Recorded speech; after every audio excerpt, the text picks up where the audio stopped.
ವೀಕ್ಷಕರೇ ನಮಸ್ಕಾರ. ಹೇಗಿರಬೇಕು ಮಳೆಗಾಲದಲ್ಲಿ ಮುಂಜಾಗ್ರತೆ, ಈ ಒಂದು ವಿಶೇಷವಾದ ನೇರ ಪ್ರಸಾರ ಕಾರ್ಯಕ್ರಮಕ್ಕೆ ಸ್ವಾಗತ. ನಾನು ಗೌತಮ್ ಶೆಟ್ಟಿ. ಈಗಾಗಲೇ ನಮಗೆ ಗೊತ್ತಿದೆ, ಮಳೆಗಾಲ ಬಂದಿದೆ, ಮಳೆಗಾಲ ಆರಂಭಗೊಂಡಿದೆ, ಮಳೆ ಬಿಟ್ಟು ಬಿಟ್ಟು ಬರೋದಕ್ಕೆ ಕೂಡ ಆರಂಭ ಆಗಿದೆ. ಅದರ ಜೊತೆಗೆ ಒಂದಷ್ಟು ಸಾಂಕ್ರಾಮಿಕ ರೋಗಗಳ ಆತಂಕ ಕೂಡ ನಮ್ಮನ್ನ ಕಾಡುತ್ತೆ ಅಂತ ಹೇಳಿದ್ರೆ ತಪ್ಪಾಗೋದಿಲ್ಲ. ಪ್ರತಿ ಮಳೆಗಾಲ ಬಂದಾಗಲೂ ಕೂಡ ಒಂದಲ್ಲ ಒಂದು ಸಾಂಕ್ರಾಮಿಕ ರೋಗಗಳು ಮನುಷ್ಯರನ್ನ ಹೈರಾಣು ಮಾಡುತ್ತೆ, ಒಂದಷ್ಟು ಸವಾಲನ್ನ ಆರೋಗ್ಯ ಇಲಾಖೆಗೆ ಕೂಡ ಒಡ್ಡುತ್ತೆ ಅನ್ನುವಂಥದ್ದು. ಹಾಗಿದ್ದಾಗ ಈ ಒಂದು ಮಳೆಗಾಲವನ್ನು ಎದುರಿಸೋದಕ್ಕೆ ನಾವು ಏನು ಮಾಡಬೇಕು, ಅಥವಾ ನಮ್ಮ ಕೈಯಲ್ಲಿ ನಾವು ಹೇಗೆ ಈ ಒಂದು ಸಾಂಕ್ರಾಮಿಕ ರೋಗಗಳಿಂದ ಪಾರಾಗಬಹುದು, ಇನ್ನು ಜನರಿಗೆ ಏನಾದರೂ ಸಮಸ್ಯೆಗಳಾದರೆ ಇದನ್ನು ಕಾಪಾಡೋದಕ್ಕೆ ಅಥವಾ ಜನರಿಗೆ ಒಂದು ಸೂಕ್ತವಾದ ಆರೋಗ್ಯ ವ್ಯವಸ್ಥೆಯನ್ನು ಒದಗಿಸೋದಕ್ಕೆ ಆರೋಗ್ಯ ಇಲಾಖೆ ಹೇಗೆ ಸಜ್ಜಾಗಿದೆ, ಏನೆಲ್ಲ ವ್ಯವಸ್ಥೆಗಳನ್ನು ಮಾಡಿಕೊಂಡಿದೆ ಇತ್ಯಾದಿ ವಿಚಾರಗಳ ಜೊತೆಗೆ ಈಗ ಪ್ರಸಕ್ತ ಆರೋಗ್ಯ ಇಲಾಖೆಯಲ್ಲಿ ಇರುವಂತಹ ವಿಚಾರಗಳೇನೇನು, ಏನೆಲ್ಲ ವ್ಯವಸ್ಥೆಗಳಿದೆ, ಏನೆಲ್ಲ ಹೊಸ ಯೋಜನೆಗಳಿದೆ, ಎಲ್ಲದರ ಬಗ್ಗೆ ಮಾಹಿತಿಯನ್ನು ಕೊಡುವ ಜೊತೆಗೆ ಸಾರ್ವಜನಿಕರಿಗೆ ತಮ್ಮಲ್ಲಿರುವಂತಹ ಗೊಂದಲ ಅನುಮಾನಗಳಿಗೆ ಕೂಡ ಉತ್ತರವನ್ನು ದೊರಕಿಸುವಂತಹ ಪ್ರಯತ್ನ ಇವತ್ತಿನ ಈ ಒಂದು ನೇರ ಪ್ರಸಾರ ಕಾರ್ಯಕ್ರಮದ ಮೂಲಕ ಆಗ್ತಾ ಇರುವಂಥದ್ದು. ಸೊ ಈಗ ನಮ್ಮ ಜೊತೆಗೆ ಎಲ್ಲ ವಿಚಾರಗಳ ಬಗ್ಗೆ ಮಾಹಿತಿಯನ್ನು ಕೊಡೋದಿಕ್ಕೆ ಪುತ್ತೂರು ತಾಲೂಕು ಆರೋಗ್ಯಾಧಿಕಾರಿಯಾಗಿರುವಂತಹ ಡಾಕ್ಟರ್ ದೀಪಕ್ ರೈ ಅವರು ಅತಿಥಿಯಾಗಿ ನಮ್ಮ ಸ್ಟುಡಿಯೋದಲ್ಲಿದ್ದಾರೆ. ಮೊದಲಿಗೆ ಅವರನ್ನ ಪ್ರೀತಿಯಿಂದ ಕಾರ್ಯಕ್ರಮಕ್ಕೆ ಸ್ವಾಗತಿಸ್ತಾ ಇದ್ದೇನೆ. ಸರ್, ಕಾರ್ಯಕ್ರಮಕ್ಕೆ ಸ್ವಾಗತ. ನಮಸ್ಕಾರ ವೀಕ್ಷಕರೇ, ನಿಮಗೆ ಗೊತ್ತಿದೆ, ಡಾಕ್ಟರ್ UP ಶಿವಾನಂದರ ಸಾರಥ್ಯದಲ್ಲಿ ನಡೀತಾ ಇರುವಂತಹ ಸುದ್ದಿ ಸಮೂಹ ಸಂಸ್ಥೆಗಳು ಈ ಹಿಂದೆ ಕೂಡ ಅನೇಕ ಕಾರ್ಯಕ್ರಮಗಳ ಮೂಲಕ ಒಂದು ಜನರನ್ನ ಸರ್ಕಾರಿ ಇಲಾಖೆಗಳಿಗೆ ಹತ್ತಿರವನ್ನಾಗಿಸುವಂತಹ ಒಂದು ಕಾರ್ಯಕ್ರಮವನ್ನ ಮಾಡಿರುವಂಥದ್ದು. ಈ ಹಿಂದೆ ಜನಾಧಿಕಾರದ ಅನಾವರಣ ಇರುವಂತಹ ಒಂದು ಕಾರ್ಯಕ್ರಮದಲ್ಲಿ ಆಡಳಿತ ವರ್ಗವನ್ನ, ಅಂದ್ರೆ ಮುಖ್ಯವಾಗಿ ಈ ಕಾರ್ಯಕ್ರಮ ಕೋವಿಡ್ನ ಲಾಕ್ಡೌನ್ ಸಮಯ ಏನಿತ್ತು, 2ನೇ ಹಂತದ ಲಾಕ್ಡೌನ್ನ ಸಮಯದಲ್ಲಿ ಮೂಡಿ ಬಂದಿತ್ತು. ಜನರು ತಮ್ಮ ಸಮಸ್ಯೆಗಳನ್ನು ನೇರವಾಗಿ ಅಧಿಕಾರಿಗಳ ಜೊತೆಗೆ ಹಂಚಿಕೊಳ್ಳುವಂತಹ ಒಂದು ವೇದಿಕೆಯನ್ನ ಸೃಷ್ಟಿ ಮಾಡಿತ್ತು. ಇದೀಗ ಮತ್ತೆ ಅಂತಹುದೇ ಒಂದು ಪ್ರಯತ್ನ ಆರಂಭಗೊಳ್ತಾ ಇದೆ. ವಿವಿಧ ಇಲಾಖೆಗಳನ್ನ ಜನರ ಜೊತೆಗೆ ನೇರವಾಗಿ ಒಂದು ಸಂಪರ್ಕವನ್ನ ಸಾಧಿಸುವಂತಹ ನೆಲೆಯಲ್ಲಿ, ಸಹಾಯ ಆಗುವಂತ ನೆಲೆಯಲ್ಲಿ ಈ ಒಂದು ಕಾರ್ಯಕ್ರಮ ಮೂಡಿ ಬರುತ್ತೆ ಅನ್ನುವಂಥದ್ದನ್ನ ಹೇಳ್ತಾ, ಇವತ್ತು ಮುಖ್ಯವಾಗಿ ನಾವು ಆರೋಗ್ಯ ಇಲಾಖೆಗೆ ಸಂಬಂಧಪಟ್ಟ ಹಾಗೆ ಈ ಒಂದು ಕಾರ್ಯಕ್ರಮವನ್ನ ಆಯೋಜನೆ ಮಾಡಿರುವಂಥದ್ದು. ಸೊ ಈಗ ನಮ್ಮ ಜೊತೆಗೆ ಇರುವಂತವರು ಆರೋಗ್ಯ ಅಧಿಕಾರಿ, ತಾಲೂಕು ಆರೋಗ್ಯಾಧಿಕಾರಿ ಡಾಕ್ಟರ್ ದೀಪಕ್ ರೈ ಅವರು. ಇವರ ಒಂದು ಕಿರು ಪರಿಚಯವನ್ನ ಹೇಳೋದಿದ್ರೆ, ಇವರು ನಮ್ಮ ಪುತ್ತೂರಿನವರು ಅನ್ನುವಂಥದ್ದು ನಾವೆಲ್ಲರೂ ಕೂಡ ಖುಷಿ ಪಡಬೇಕಾದಂತಹ ವಿಚಾರ. MBBS MS ಪದವೀಧರರು, ಬೆಂಗಳೂರು ಮೆಡಿಕಲ್ ಯೂನಿವರ್ಸಿಟಿಯಲ್ಲಿ MBBS ಪದವಿಯನ್ನ ಪಡೆದಿರುವಂತಹ ಇವರು ಆ ಬಳಿಕ ರಷ್ಯಾದ ರೋಸ್ತವ್ ಯೂನಿವರ್ಸಿಟಿಯಿಂದ ಯೂರಾಲಜಿಯಲ್ಲಿ MS ಸ್ನಾತಕೋತ್ತರ ಪದವಿಯನ್ನು ಪಡೆದಿರುವಂತವರು. ಆರಂಭದಲ್ಲಿ ಬೆಂಗಳೂರು ಹಾಗೂ ಮಂಗಳೂರಿನಲ್ಲಿ ವೈದ್ಯಕೀಯ ವೃತ್ತಿಯನ್ನ ಮಾಡಿದ್ರು. ಆ ಬಳಿಕ 7 ವರ್ಷಗಳ ಕಾಲ ಲಿಬಿಯಾ ದೇಶದಲ್ಲಿ ಅಲ್ಲಿನ ಸರ್ಕಾರಿ ವೈದ್ಯರಾಗಿ ಸೇವೆಯನ್ನು ಸಲ್ಲಿಕೆ ಮಾಡಿದಂತಹ ಅನುಭವ ಇವರಿಗಿದೆ. ಆ ಬಳಿಕ ತಾಯ್ನಾಡಿನಲ್ಲಿ ಒಂದಷ್ಟು ಆರೋಗ್ಯ ಕ್ಷೇತ್ರದಲ್ಲಿ ಸೇವೆಯನ್ನು ಮಾಡಬೇಕು ಎನ್ನುವಂತಹ ಒಂದು ತುಡಿತದಿಂದ 2007ರಲ್ಲಿ ಲಿಬಿಯಾವನ್ನ ಬಿಟ್ಟು ಭಾರತಕ್ಕೆ ಬರ್ತಾರೆ. ಪುತ್ತೂರಿನಿಂದಲೇ ಈ ಒಂದು ಸರ್ಕಾರಿ ಸೇವೆಗೆ ಜಾಯಿನ್ ಆಗಿ ಈ ಒಂದು ವೈದ್ಯಕೀಯ ಸೇವೆಯನ್ನ ಪ್ರಾರಂಭ ಮಾಡ್ತಾರೆ. ವೈದ್ಯಕೀಯ ಕ್ಷೇತ್ರದಲ್ಲಿ ಇವರ ಅನುಭವ ಸರಿಸುಮಾರು 34-35 ವರ್ಷಗಳ ಒಂದು ಅನುಭವ. ಸರ್ಕಾರಿ ಸೇವೆಯಲ್ಲಿ 16 ವರ್ಷಗಳ ಒಂದು ಅನುಭವವನ್ನು ಈಗಾಗಲೇ ಪಡೆದುಕೊಂಡಿದ್ದಾರೆ ಅನ್ನುವಂಥದ್ದು. ಈಗ ತಾಲೂಕು ಆರೋಗ್ಯಾಧಿಕಾರಿಯಾಗಿ ಪುತ್ತೂರಿನಲ್ಲಿ ಸೇವೆಯನ್ನು ಸಲ್ಲಿಕೆ ಮಾಡ್ತಾ ಇರುವಂಥದ್ದು. ಇವರ ಇನ್ನೊಂದಷ್ಟು ವೈದ್ಯಕೀಯ ವಿಭಾಗದ ವಿಶೇಷತೆಗಳನ್ನು ಗಮನಿಸೋದಿದ್ರೆ, ಇವರು ಆ ಕಾಲದಲ್ಲಿ, ಅಂದರೆ ಇವರು ಪದವಿಯನ್ನು ಪಡೆದಂತಹ ಸಂದರ್ಭದಲ್ಲಿ NSV ಅಂದರೆ ನೋ ಸ್ಕ್ಯಾಲ್ಪಲ್ ವ್ಯಾಸೆಕ್ಟಮಿಯ ಸ್ಪೆಷಲಿಸ್ಟ್ ಆಗಿದ್ರು. ಆ ಸಂದರ್ಭದಲ್ಲಿ ಜಿಲ್ಲೆಯಲ್ಲಿದ್ದಂತಹ ಏಕೈಕ ತಜ್ಞ ಅನ್ನುವಂಥದ್ದು ಗಮನಿಸಬೇಕಾದಂತಹ ವಿಚಾರ. ಬಳಿಕ ಕೋವಿಡ್ ಕೇರ್ ಸೆಂಟರ್ ಇರ್ಬೋದು, ಸಾಂಕ್ರಾಮಿಕ ರೋಗಗಳ ನಿರ್ವಹಣೆಯಲ್ಲಿ ಅತ್ಯಂತ ದಕ್ಷವಾಗಿ ಕೆಲಸವನ್ನು ನಿರ್ವಹಣೆ ಮಾಡಿ ಮೆಚ್ಚುಗೆಯನ್ನು ಗಳಿಸಿದಂಥವರು. ಆ ಬಳಿಕ ಕೋವಿಡ್ನ ಒಂದು ಸನ್ನಿವೇಶ ಅಥವಾ 2ನೇ ವೇವ್ ಬಹಳಷ್ಟು ಅತಿರೇಕವಾಗಿದ್ದಂತಹ ಸಂದರ್ಭದಲ್ಲಿ ಎಲ್ಲರಿಗೂ ಲಸಿಕೆಯನ್ನು ಕೊಡುವಂತಹ ಪ್ರಯತ್ನಗಳಾಯಿತು. ಆ ಸಂದರ್ಭದಲ್ಲಿ ಬಡಗನ್ನೂರು, ಅಂದರೆ ಪುತ್ತೂರು ತಾಲೂಕಿನ ಬಡಗನ್ನೂರು ಹಾಗೇನೆ ಕಡಬ ತಾಲೂಕಿನ ಸಿರಿಬಾಗಿಲು ಗ್ರಾಮಗಳಲ್ಲಿ 45 ವರ್ಷ ಮೇಲ್ಪಟ್ಟವರಿಗೆ 100% ವ್ಯಾಕ್ಸಿನೇಷನ್ ಅನ್ನ ಮೊದಲು ಮಾಡಿದಂತಹ ಹೆಗ್ಗಳಿಕೆ ಕೂಡ ಪುತ್ತೂರು ಆರೋಗ್ಯ ಇಲಾಖೆಗೆ ಸಲ್ಲುತ್ತೆ. ಅದರ ಹಿಂದೆ ಕೂಡ ಕೆಲಸವನ್ನ ಮಾಡಿರುವಂತವರು ದೀಪಕ್ ರೈ ಅವರು. ಆ ಬಳಿಕ ಬೇರೆ ಬೇರೆ ಸಂಘ ಸಂಸ್ಥೆಗಳಲ್ಲಿ ಕೂಡ ತೊಡಗಿಸಿಕೊಂಡಿದ್ದಾರೆ. ದಿ ಪುತ್ತೂರು ಕ್ಲಬ್ನ ಸ್ಥಾಪಕ ಅಧ್ಯಕ್ಷರಾಗಿ ಮುಂದುವರೆದು ಸೇವೆಯನ್ನು ಸಲ್ಲಿಕೆ ಮಾಡ್ತಾ ಇದ್ದಾರೆ. ಅದರ ಜೊತೆಗೆ Puttur medical association, Indian medical ಅಸೋಸಿಯೇಷನ್ನ ಪುತ್ತೂರು ಘಟಕದ ಉಪಾಧ್ಯಕ್ಷರಾಗಿ ಕೂಡ ಸೇವೆ ಸಲ್ಲಿಕೆ ಮಾಡ್ತಾ ಇದ್ದಾರೆ. ಇನ್ನು ಇವರ ಸೇವೆಗೆ ಹಲವಾರು ಪ್ರಶಸ್ತಿಗಳು ಸಂದಿದೆ. 2016ರಲ್ಲಿ world population day district award ಬಂದಿದೆ. ಅದೇ ರೀತಿ 2021ನೇ ಸಾಲಿನ ಕನ್ನಡ ರಾಜ್ಯೋತ್ಸವ ಪ್ರಶಸ್ತಿ ಕೂಡ ಇವರಿಗೆ ಸಂದಿದೆ ಅನ್ನುವಂಥದ್ದು. ಇನ್ನು ಬೇರೆ ಬೇರೆ ಸಂಘ ಸಂಸ್ಥೆಗಳಿಂದ ಅಂದರೆ IMA ಇರ್ಬೋದು, ಲಯನ್ಸ್ ಇರ್ಬೋದು, ರೋಟರಿ ಕ್ಲಬ್ ಇರ್ಬೋದು, ಬಂಟರ ಸಂಘ ಇರ್ಬೋದು, ಹೀಗೆ ವಿವಿಧ ಸಂಘ ಸಂಸ್ಥೆಗಳಿಂದ ಇವರು ಸನ್ಮಾನವನ್ನು ಸ್ವೀಕಾರ ಮಾಡಿದ್ದಾರೆ. ಬಹುಶಃ ಈಗ ಈ ಮಳೆಗಾಲದಲ್ಲಿ ಮತ್ತೊಂದು ಸವಾಲನ್ನು ಎದುರಿಸೋದಕ್ಕೆ ಅವರ ತಂಡ ಸಜ್ಜಾಗಿದೆ ಅನ್ನುವಂಥದ್ದನ್ನು ಹೇಳಬಹುದು. ಹಾಗಿದ್ರೆ ಈ ಬಾರಿಯ ಮಳೆಗಾಲವನ್ನು ಎದುರಿಸೋದಕ್ಕೆ ಏನೆಲ್ಲ ವ್ಯವಸ್ಥೆಗಳನ್ನು ಮಾಡಿಕೊಂಡಿದ್ದಾರೆ, ಏನೆಲ್ಲ ಸಮಸ್ಯೆಗಳು ಸದ್ಯಕ್ಕೆ ಕಂಡುಬರುವ ಲಕ್ಷಣ ಇದೆ, ಅದಕ್ಕೆ ಹೇಗೆ ಮುನ್ನೆಚ್ಚರಿಕೆಯನ್ನು ಕೈಗೊಂಡಿದ್ದಾರೆ ಎಲ್ಲವನ್ನು ಕೂಡ ಕೇಳೋಣ. ಸರ್, ಮತ್ತೊಮ್ಮೆ ಕಾರ್ಯಕ್ರಮಕ್ಕೆ ಸ್ವಾಗತಿಸ್ತಾ ಇದ್ದೇನೆ. ಹಾಗೇನೆ ಹೇಗೆ ಸಜ್ಜಾಗಿದೆ ನಿಮ್ಮ ತಂಡ ಆರೋಗ್ಯ ಇಲಾಖೆ ಪುತ್ತೂರಿನಲ್ಲಿ ಈ ಒಂದು ಮಳೆಗಾಲವನ್ನು ಎದುರಿಸೋದಕ್ಕೆ ಅಂತ? ಮೊದಲಿಗಾಗಿ ಸುದ್ದಿ, ಬಿಡುಗಡೆ ಎಲ್ಲ ತಂಡಕ್ಕೂ ನಾನು ಧನ್ಯವಾದಗಳನ್ನು ಹೇಳ್ತೀನಿ. ಯಾಕಂದರೆ ಈ ಒಂದು ವೇದಿಕೆಯಲ್ಲಿ ಎಲ್ಲ ಜನಸಾಮಾನ್ಯರಿಗೆ ಈ ನಮ್ಮ ಮಳೆಗಾಲದಲ್ಲಿ ಏನು ರೋಗಗಳು ಬರ್ತದೆ, ಹೇಗೆ ತಡೆಗಟ್ಟಬಹುದು ಅನ್ನೋದಂಥದ್ದು ಒಂದು ವೇದಿಕೆ ಸೃಷ್ಟಿ ಮಾಡಿಕೊಟ್ಟಿದ್ದಾರೆ ನನಗೆ. ಅದಕ್ಕೆ ಧನ್ಯವಾದಗಳು. ಮೊದಲಿಗೆ ಈಗ ಈಗಾಗಲೇ ಮಳೆಗಾಲ ಶುರು ಆಗ್ತಾ ಇದೆ. ಅಂದರೆ ಈಗ ಒಂದು ಸ್ವಲ್ಪ ಈ ವರ್ಷ ಒಂದು ಸ್ವಲ್ಪ ಡಿಲೇ ಆಗಿದೆ. ಹೌದು. ಇದರಲ್ಲಿ ಮಳೆಗಾಲ ಬರ್ತಾ ಇದ್ದಾಗೇ ನಮಗೆ ಒಂದು ದೊಡ್ಡ ಆತಂಕ ಆಗೋದಂಥದ್ದು ಡೆಂಗು, ಮಲೇರಿಯಾ. ಹೌದು. ಪ್ರತಿ ವರ್ಷ ಈ ಒಂದು 2 ರೋಗಗಳು ಕಾಡ್ತಾ ಇದ್ದು. ಅದೇ ರೀತಿ ಮುಂಚಿನ ಒಂದು ಸ್ವಲ್ಪ ಒಂದು 10-15 ವರ್ಷ ಹಿಂದೆ ಹೋದರೆ ಬಹುಶಃ ಎಲ್ಲರಿಗೂ ನೆನಪಿದೆ, ಇವಾಗಲೂ ಚಿಕನ್ ಗುನ್ಯಾ ಅನ್ನೋದು ಒಂದು ಕೂಡ ಮಾರಕ ರೋಗಗಳಾಗಿ ಬರ್ತಾ ಇತ್ತು. ಬಟ್ ನಮಗೆ ಮೇಜರ್ ಪ್ರಾಬ್ಲಮ್ಸ್ ಈಗ ಈ ವರ್ಷದಿಂದ ಮತ್ತು ಕಳೆದ ವರ್ಷದಿಂದ ಬರ್ತಾ ಇರೋದಂಥದ್ದು ಡೆಂಗು. ಇಟ್ ಈಸ್ ಏನಂದರೆ ಹೆಚ್ಚಿನಾಗಿ ನಮ್ಮ ಇಲ್ಲಿ ಸುತ್ತಮುತ್ತಲಿನ ಪ್ರದೇಶದಲ್ಲಿ ರಬ್ಬರ್ ಪ್ಲಾಂಟೇಶನ್ಸು, ನಮ್ಮ ಅರಕೆನಟ್ ಪ್ಲಾಂಟೇಶನ್ಸ್ ಎಲ್ಲ ಇರೋ ಕಾರಣ ಇದರಲ್ಲಿ ಈ ಚಿಪ್ಪಿಗಳಲ್ಲಿ ಎಲ್ಲ ನೀರು ಶೇಖರಣೆ ಆಗೋ ಕಾರಣ ಇದರಲ್ಲಿ ಈ ಸೊಳ್ಳೆ ಉತ್ಪತ್ತಿ ಆಗೋದಂಥದ್ದು ಬಹಳಷ್ಟು ಸುಲಭವಾಗಿ ಬರ್ತದೆ. ಯಾಕಂದರೆ ವಾಸ್ಟ್ ಏರಿಯಾ, ಅದರಲ್ಲೂ ಕೂಡ ಅದನ್ನು ಕಂಪ್ಲೀಟಾಗಿ ನಾವು ಈ ನೀರು ಶೇಖರಣೆ ಮಾಡೋದಂಥದ್ದು ನಿಲ್ಲಿಸ್ಲಿಕ್ಕೆ ಆಗೋದಿಲ್ಲ. ಸೊ ಇದ್ರ ಬಗ್ಗೆ ನಾವು ಭಾಳಷ್ಟು ನಾವು IEC ಪ್ರೋಗ್ರಾಮ್ಸ್ ಎಲ್ಲ ಮಾಡಿದ್ದೀವಿ. ಜನರಿಗೆ ಪ್ರತಿಯೊಂದು ಮನೆಗೆ ಭೇಟಿ ಮಾಡಿ ನಾವು ಲಾರ್ವೆ ಸರ್ವೇಸ್ ಮಾಡಲಿಕ್ಕೆ ಹೊರಟಿದ್ದೀವಿ. ಈಗಾಗಲೇ ಶುರುವಾಗಿದೆ ಲಾರ್ವೆ ಸರ್ವೆ. ಪ್ರತಿಯೊಂದು ನಾವು ಇವಾಗ ಖಾಲಿ ಆರೋಗ್ಯ ಇಲಾಖೆ ಮಾತ್ರ ಅಲ್ಲ, ಯಾಕಂದರೆ ನಮ್ಮ ಜೊತೆಗೆ ಪಂಚಾಯಿತಿ ಕೂಡ, ಗ್ರಾಮ ಪಂಚಾಯಿತಿ ಕೂಡ ಸೇರ್ಕೊಳ್ತದೆ, ತಾಲೂಕು ಪಂಚಾಯಿತಿ ಕೂಡ, ತಾಲೂಕು ಆಡಳಿತ ಕೂಡ ನಮ್ಮಲ್ಲಿ ಈಗ ಸೇರ್ಕೊಂಡಿದೆ. ಯಾಕಂದರೆ ಪೋಸ್ಟ್ ಕೋವಿಡ್ ನಮ್ಮ ಆರೋಗ್ಯ ಇಲಾಖೆಗೆ ಎಲ್ಲ ಇಲಾಖೆಗಳು ಸ್ಪಂದಿಸ್ತದೆ. Even education department and women and child welfare department. So ನಮಗೆ ಒಂದು ಸ್ವಲ್ಪ ಬಲಿಷ್ಠವಾಗಿ ನಮಗೆ ಕೆಲಸ ಮಾಡಲಿಕ್ಕೆ ನಮಗೆ ಇದಾಗ್ತದೆ. ಬೇಸಿಕಲಿ ನಮಗೆ ನಾನು ಒಂದು ಅಂಕಿಅಂಶ ಹೇಳಬೇಕಂತ ಅಂದರೆ ಬೇಸಿಕಲಿ ಫಸ್ಟ್ ಅಂದರೆ ನಮಗೆ ಭೀತಿ ಆಗೋದಂಥದ್ದು ಫಸ್ಟ್ ಡೆಂಗು ಹೇಳಿದ್ದೀನಿ. ಬಟ್ ಸ್ಟಿಲ್ ಏನಂದರೆ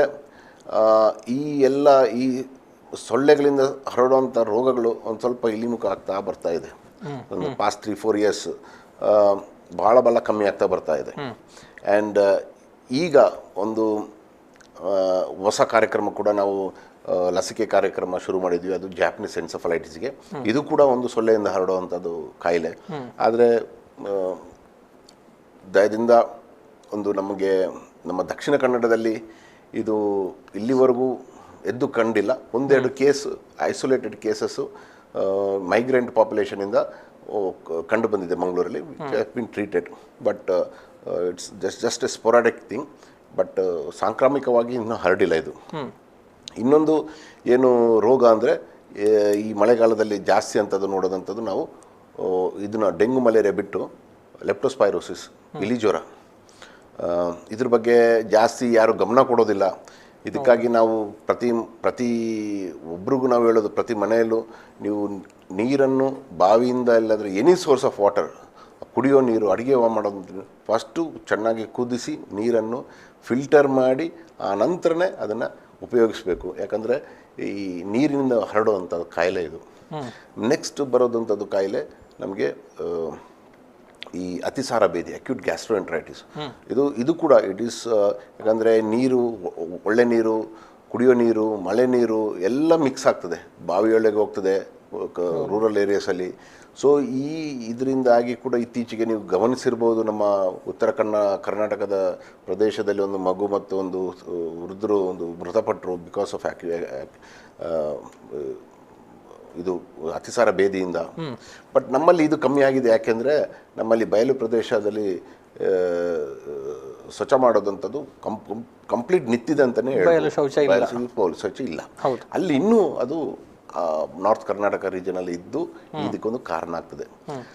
ಸೊ ಇದಕ್ಕೆ ಬೇಸಿಕಲಿ ನಮಗೆ ಅದೇ ನಾನು ಹೇಳ್ದಂಗೆ ನಾವು ಎಷ್ಟು ಕ್ರಮ ಕೈಗೊಳ್ತೀವಿ ಮನೆಯಲ್ಲಿ, ನಮ್ಮ ಮನೆಯಲ್ಲಿ ಸ್ವಚ್ಛತೆ ಬಗ್ಗೆ ನಾವು ಕೈಕೊಂಡ್ರೆ ಇದು ಈ ಎಲ್ಲ ಸಾಂಕ್ರಾಮಿಕ ರೋಗಗಳನ್ನು ತಡೆಗಟ್ಬೋದು. ಸೊ ಈ ನಿಟ್ಟಿನಲ್ಲಿ ನಾವು ಮುಂದಕ್ಕೆ ಹೋಗ್ತಾ ಇದ್ದೀವಿ. But once I want to tell ಏನಂದರೆ ಒಂದು ಡೇಟಾ, ಈ ಡೆಂಗು ಮಲೇರಿಯಿಂದ ಲಾಸ್ಟ್ 4-5 ಇಯರ್ಸ್ ಹಿಂದೆ 1919ರಲ್ಲಿ ನಮಗೆ ಸಾಧಾರಣ 38 ಕೇಸ್ ಡೆಂಗು ಕೇಸ್. ಅಂದರೆ ಈಗ ಬಹುಶಃ ನೀವು ಎಲ್ಲ ನೋಡಿರ್ಬೋದು, ತುಂಬ ಜನಕ್ಕೆ ಡೆಂಗು ಬಂದಿದೆ ಅಂತ ಹೇಳ್ತಾರೆ. ಅದೇನಾಗ್ತದೆ, ಯೂಶ್ವಲಿ ಇದ್ರದ್ದೊಂದು ಸಣ್ಣ ಇದು ಹೇಳಬೇಕಾಗ್ತದೆ. ಆಸ್ಪತ್ರೆಗಳಲ್ಲಿ, ಪ್ರೈವೇಟ್ ಹಾಸ್ಪಿಟಲ್ಸಲ್ಲಿ ಹೋಗಿದ್ದ ಕೂಡಲೇ, ಜ್ವರ ಬಂದ ಕೂಡಲೇ ಒಂದು ಟೆಸ್ಟ್, ಡೆಂಗು ಟೆಸ್ಟ್ ಮಾಡ್ತಾರೆ. It is either NS1 test, ಇಲ್ಲಾಂದರೆ IgG ಇಮ್ಯುನೋಗ್ಲೋಬಿನ್ಸ್ ಮಾಡ್ತಾರೆ. ಇದು ಎರಡು, these are not very specific of dengue. Positive ಬಂದರೂ ಕೂಡ ನಿಮಗೆ ಡೆಂಗು 100% ಇದೆ ಅಂತ ಹೇಳಲಿಕ್ಕೆ ಆಗೋದಿಲ್ಲ. ಯಾಕಂದರೆ NS1 ಟೆಸ್ಟಲ್ಲಿ ಬೇರೆ ವೈರಲ್ ಫೀವರ್ ಬಂದಿದ್ದರೂ ಕೂಡ ಇದರಲ್ಲಿ ಪಾಸಿಟಿವ್ ಬರ್ತದೆ. It can be dengue, it cannot be dengue, or it can be other. But usually ಅದನ್ನೇನು ಮಾಡ್ತಾರೆ, ಡೆಂಗು ಅಂತ NCನೇ ಟ್ರೀಟ್ಮೆಂಟ್ ಮಾಡ್ತಾರೆ.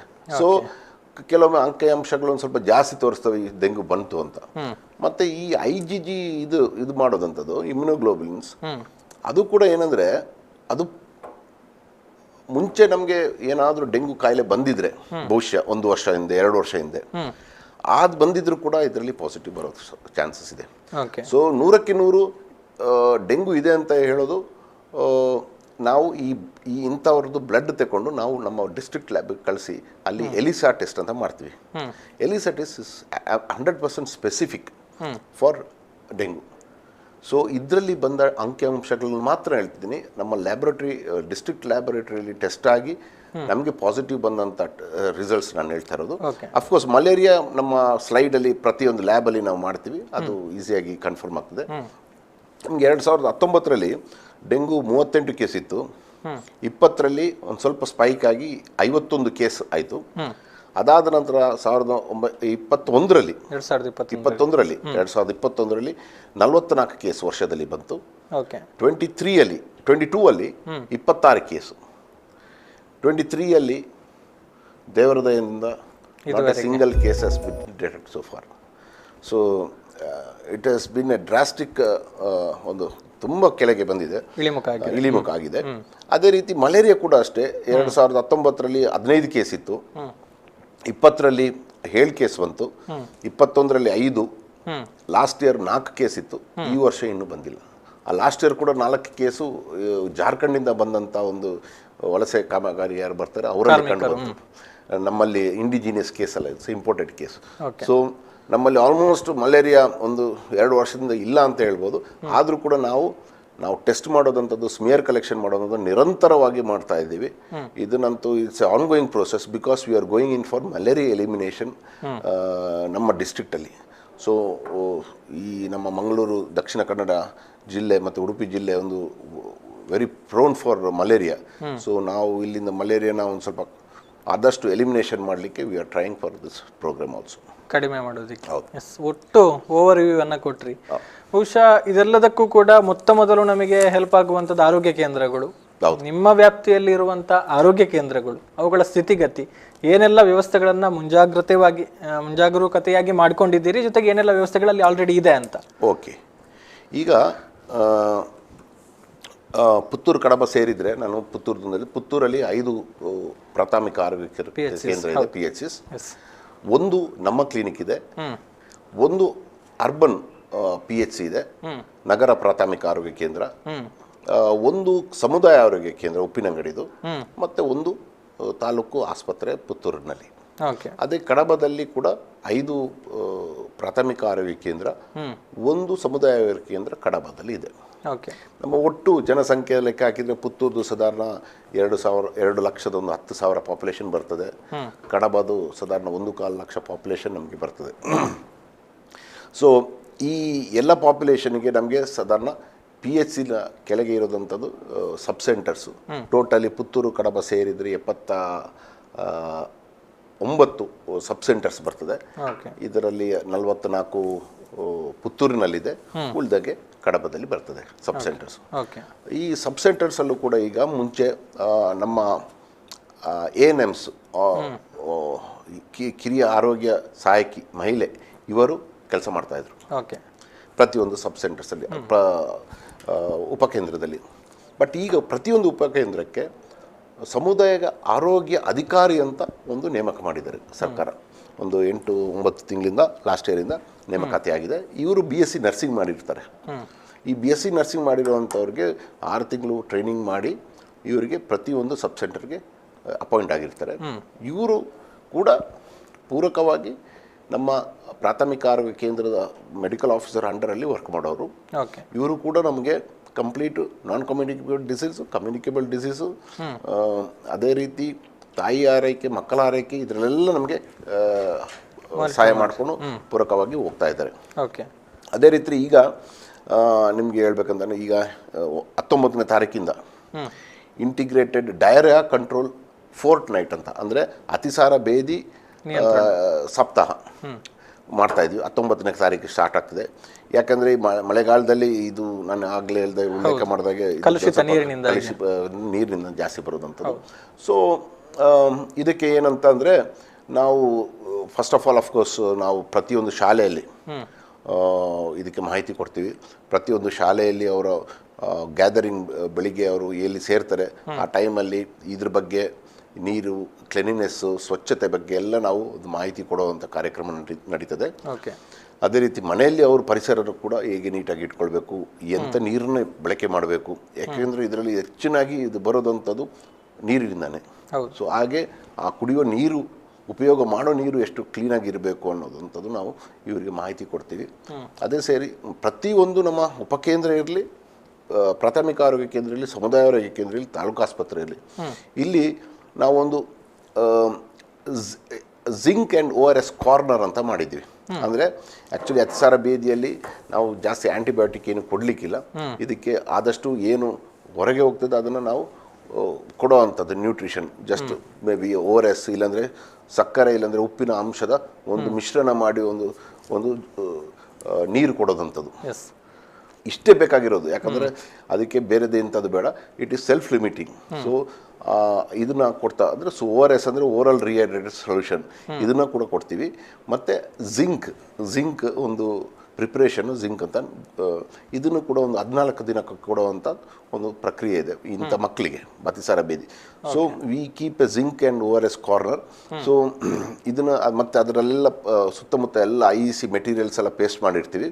ಸೊ ಬಂದವರಿಗೆ ನಾವು ಮಾಹಿತಿ ಕೊಡೋದಲ್ಲದೆ ಅವ್ರಿಗೆ ಕಣ್ಣಾರೆ ಅವ್ರಿಗೆ ನೋಡ್ಬೋದು. ನೋಡಿ ಅವ್ರಿಗೆ ORS ನಾವು ಮತ್ತು ಕೆಲವು ಸಣ್ಣ ಮಕ್ಕಳಿದ್ದ ಮನೆಗೆ ನಾವು ORS ಪ್ಯಾಕೆಟೇ ಕೊಡ್ತೀವಿ ಅವ್ರಿಗೆ. ಒಂದು ವೇಳೆ ನಮ್ಮಲ್ಲಿ ಶುರು ಆದರೆ ಈ ORS ಪ್ಯಾಕೆಟ್ ಪ್ರಿಪೇರ್ ಮಾಡಿ ಕೊಡಿ ಅಂತ ಇದೊಂದು ನಾವು ಮಾಡ್ತಾ ಇದ್ವಿ. ಅದೇ ರೀತಿ ಈ ನಮ್ಮ ಈ ಮಾನ್ಸೂನ್ಸ್ ಪೀರಿಯಡಲ್ಲಿ ಈ ಹಾವು ಕಡಿತ ಒಂದು ಸ್ವಲ್ಪ ಜಾಸ್ತಿ ಬರ್ತದೆ, ಸ್ನೇಕ್ ಬೈಟ್ಸ್. ಈ ಸ್ನೇಕ್ ಬೈಟ್ಸ್ ಅಂದರೆ ಹುತ್ತದಲ್ಲಿ ನೀರು ತುಂಬ ಹೊರಗೆ ಬರ್ತದೆ, ಮತ್ತೆ ಬರ್ತದೆ, ಫ್ಲಡ್ಸ್ ಅಲ್ಲಿ ಬರ್ತದೆ.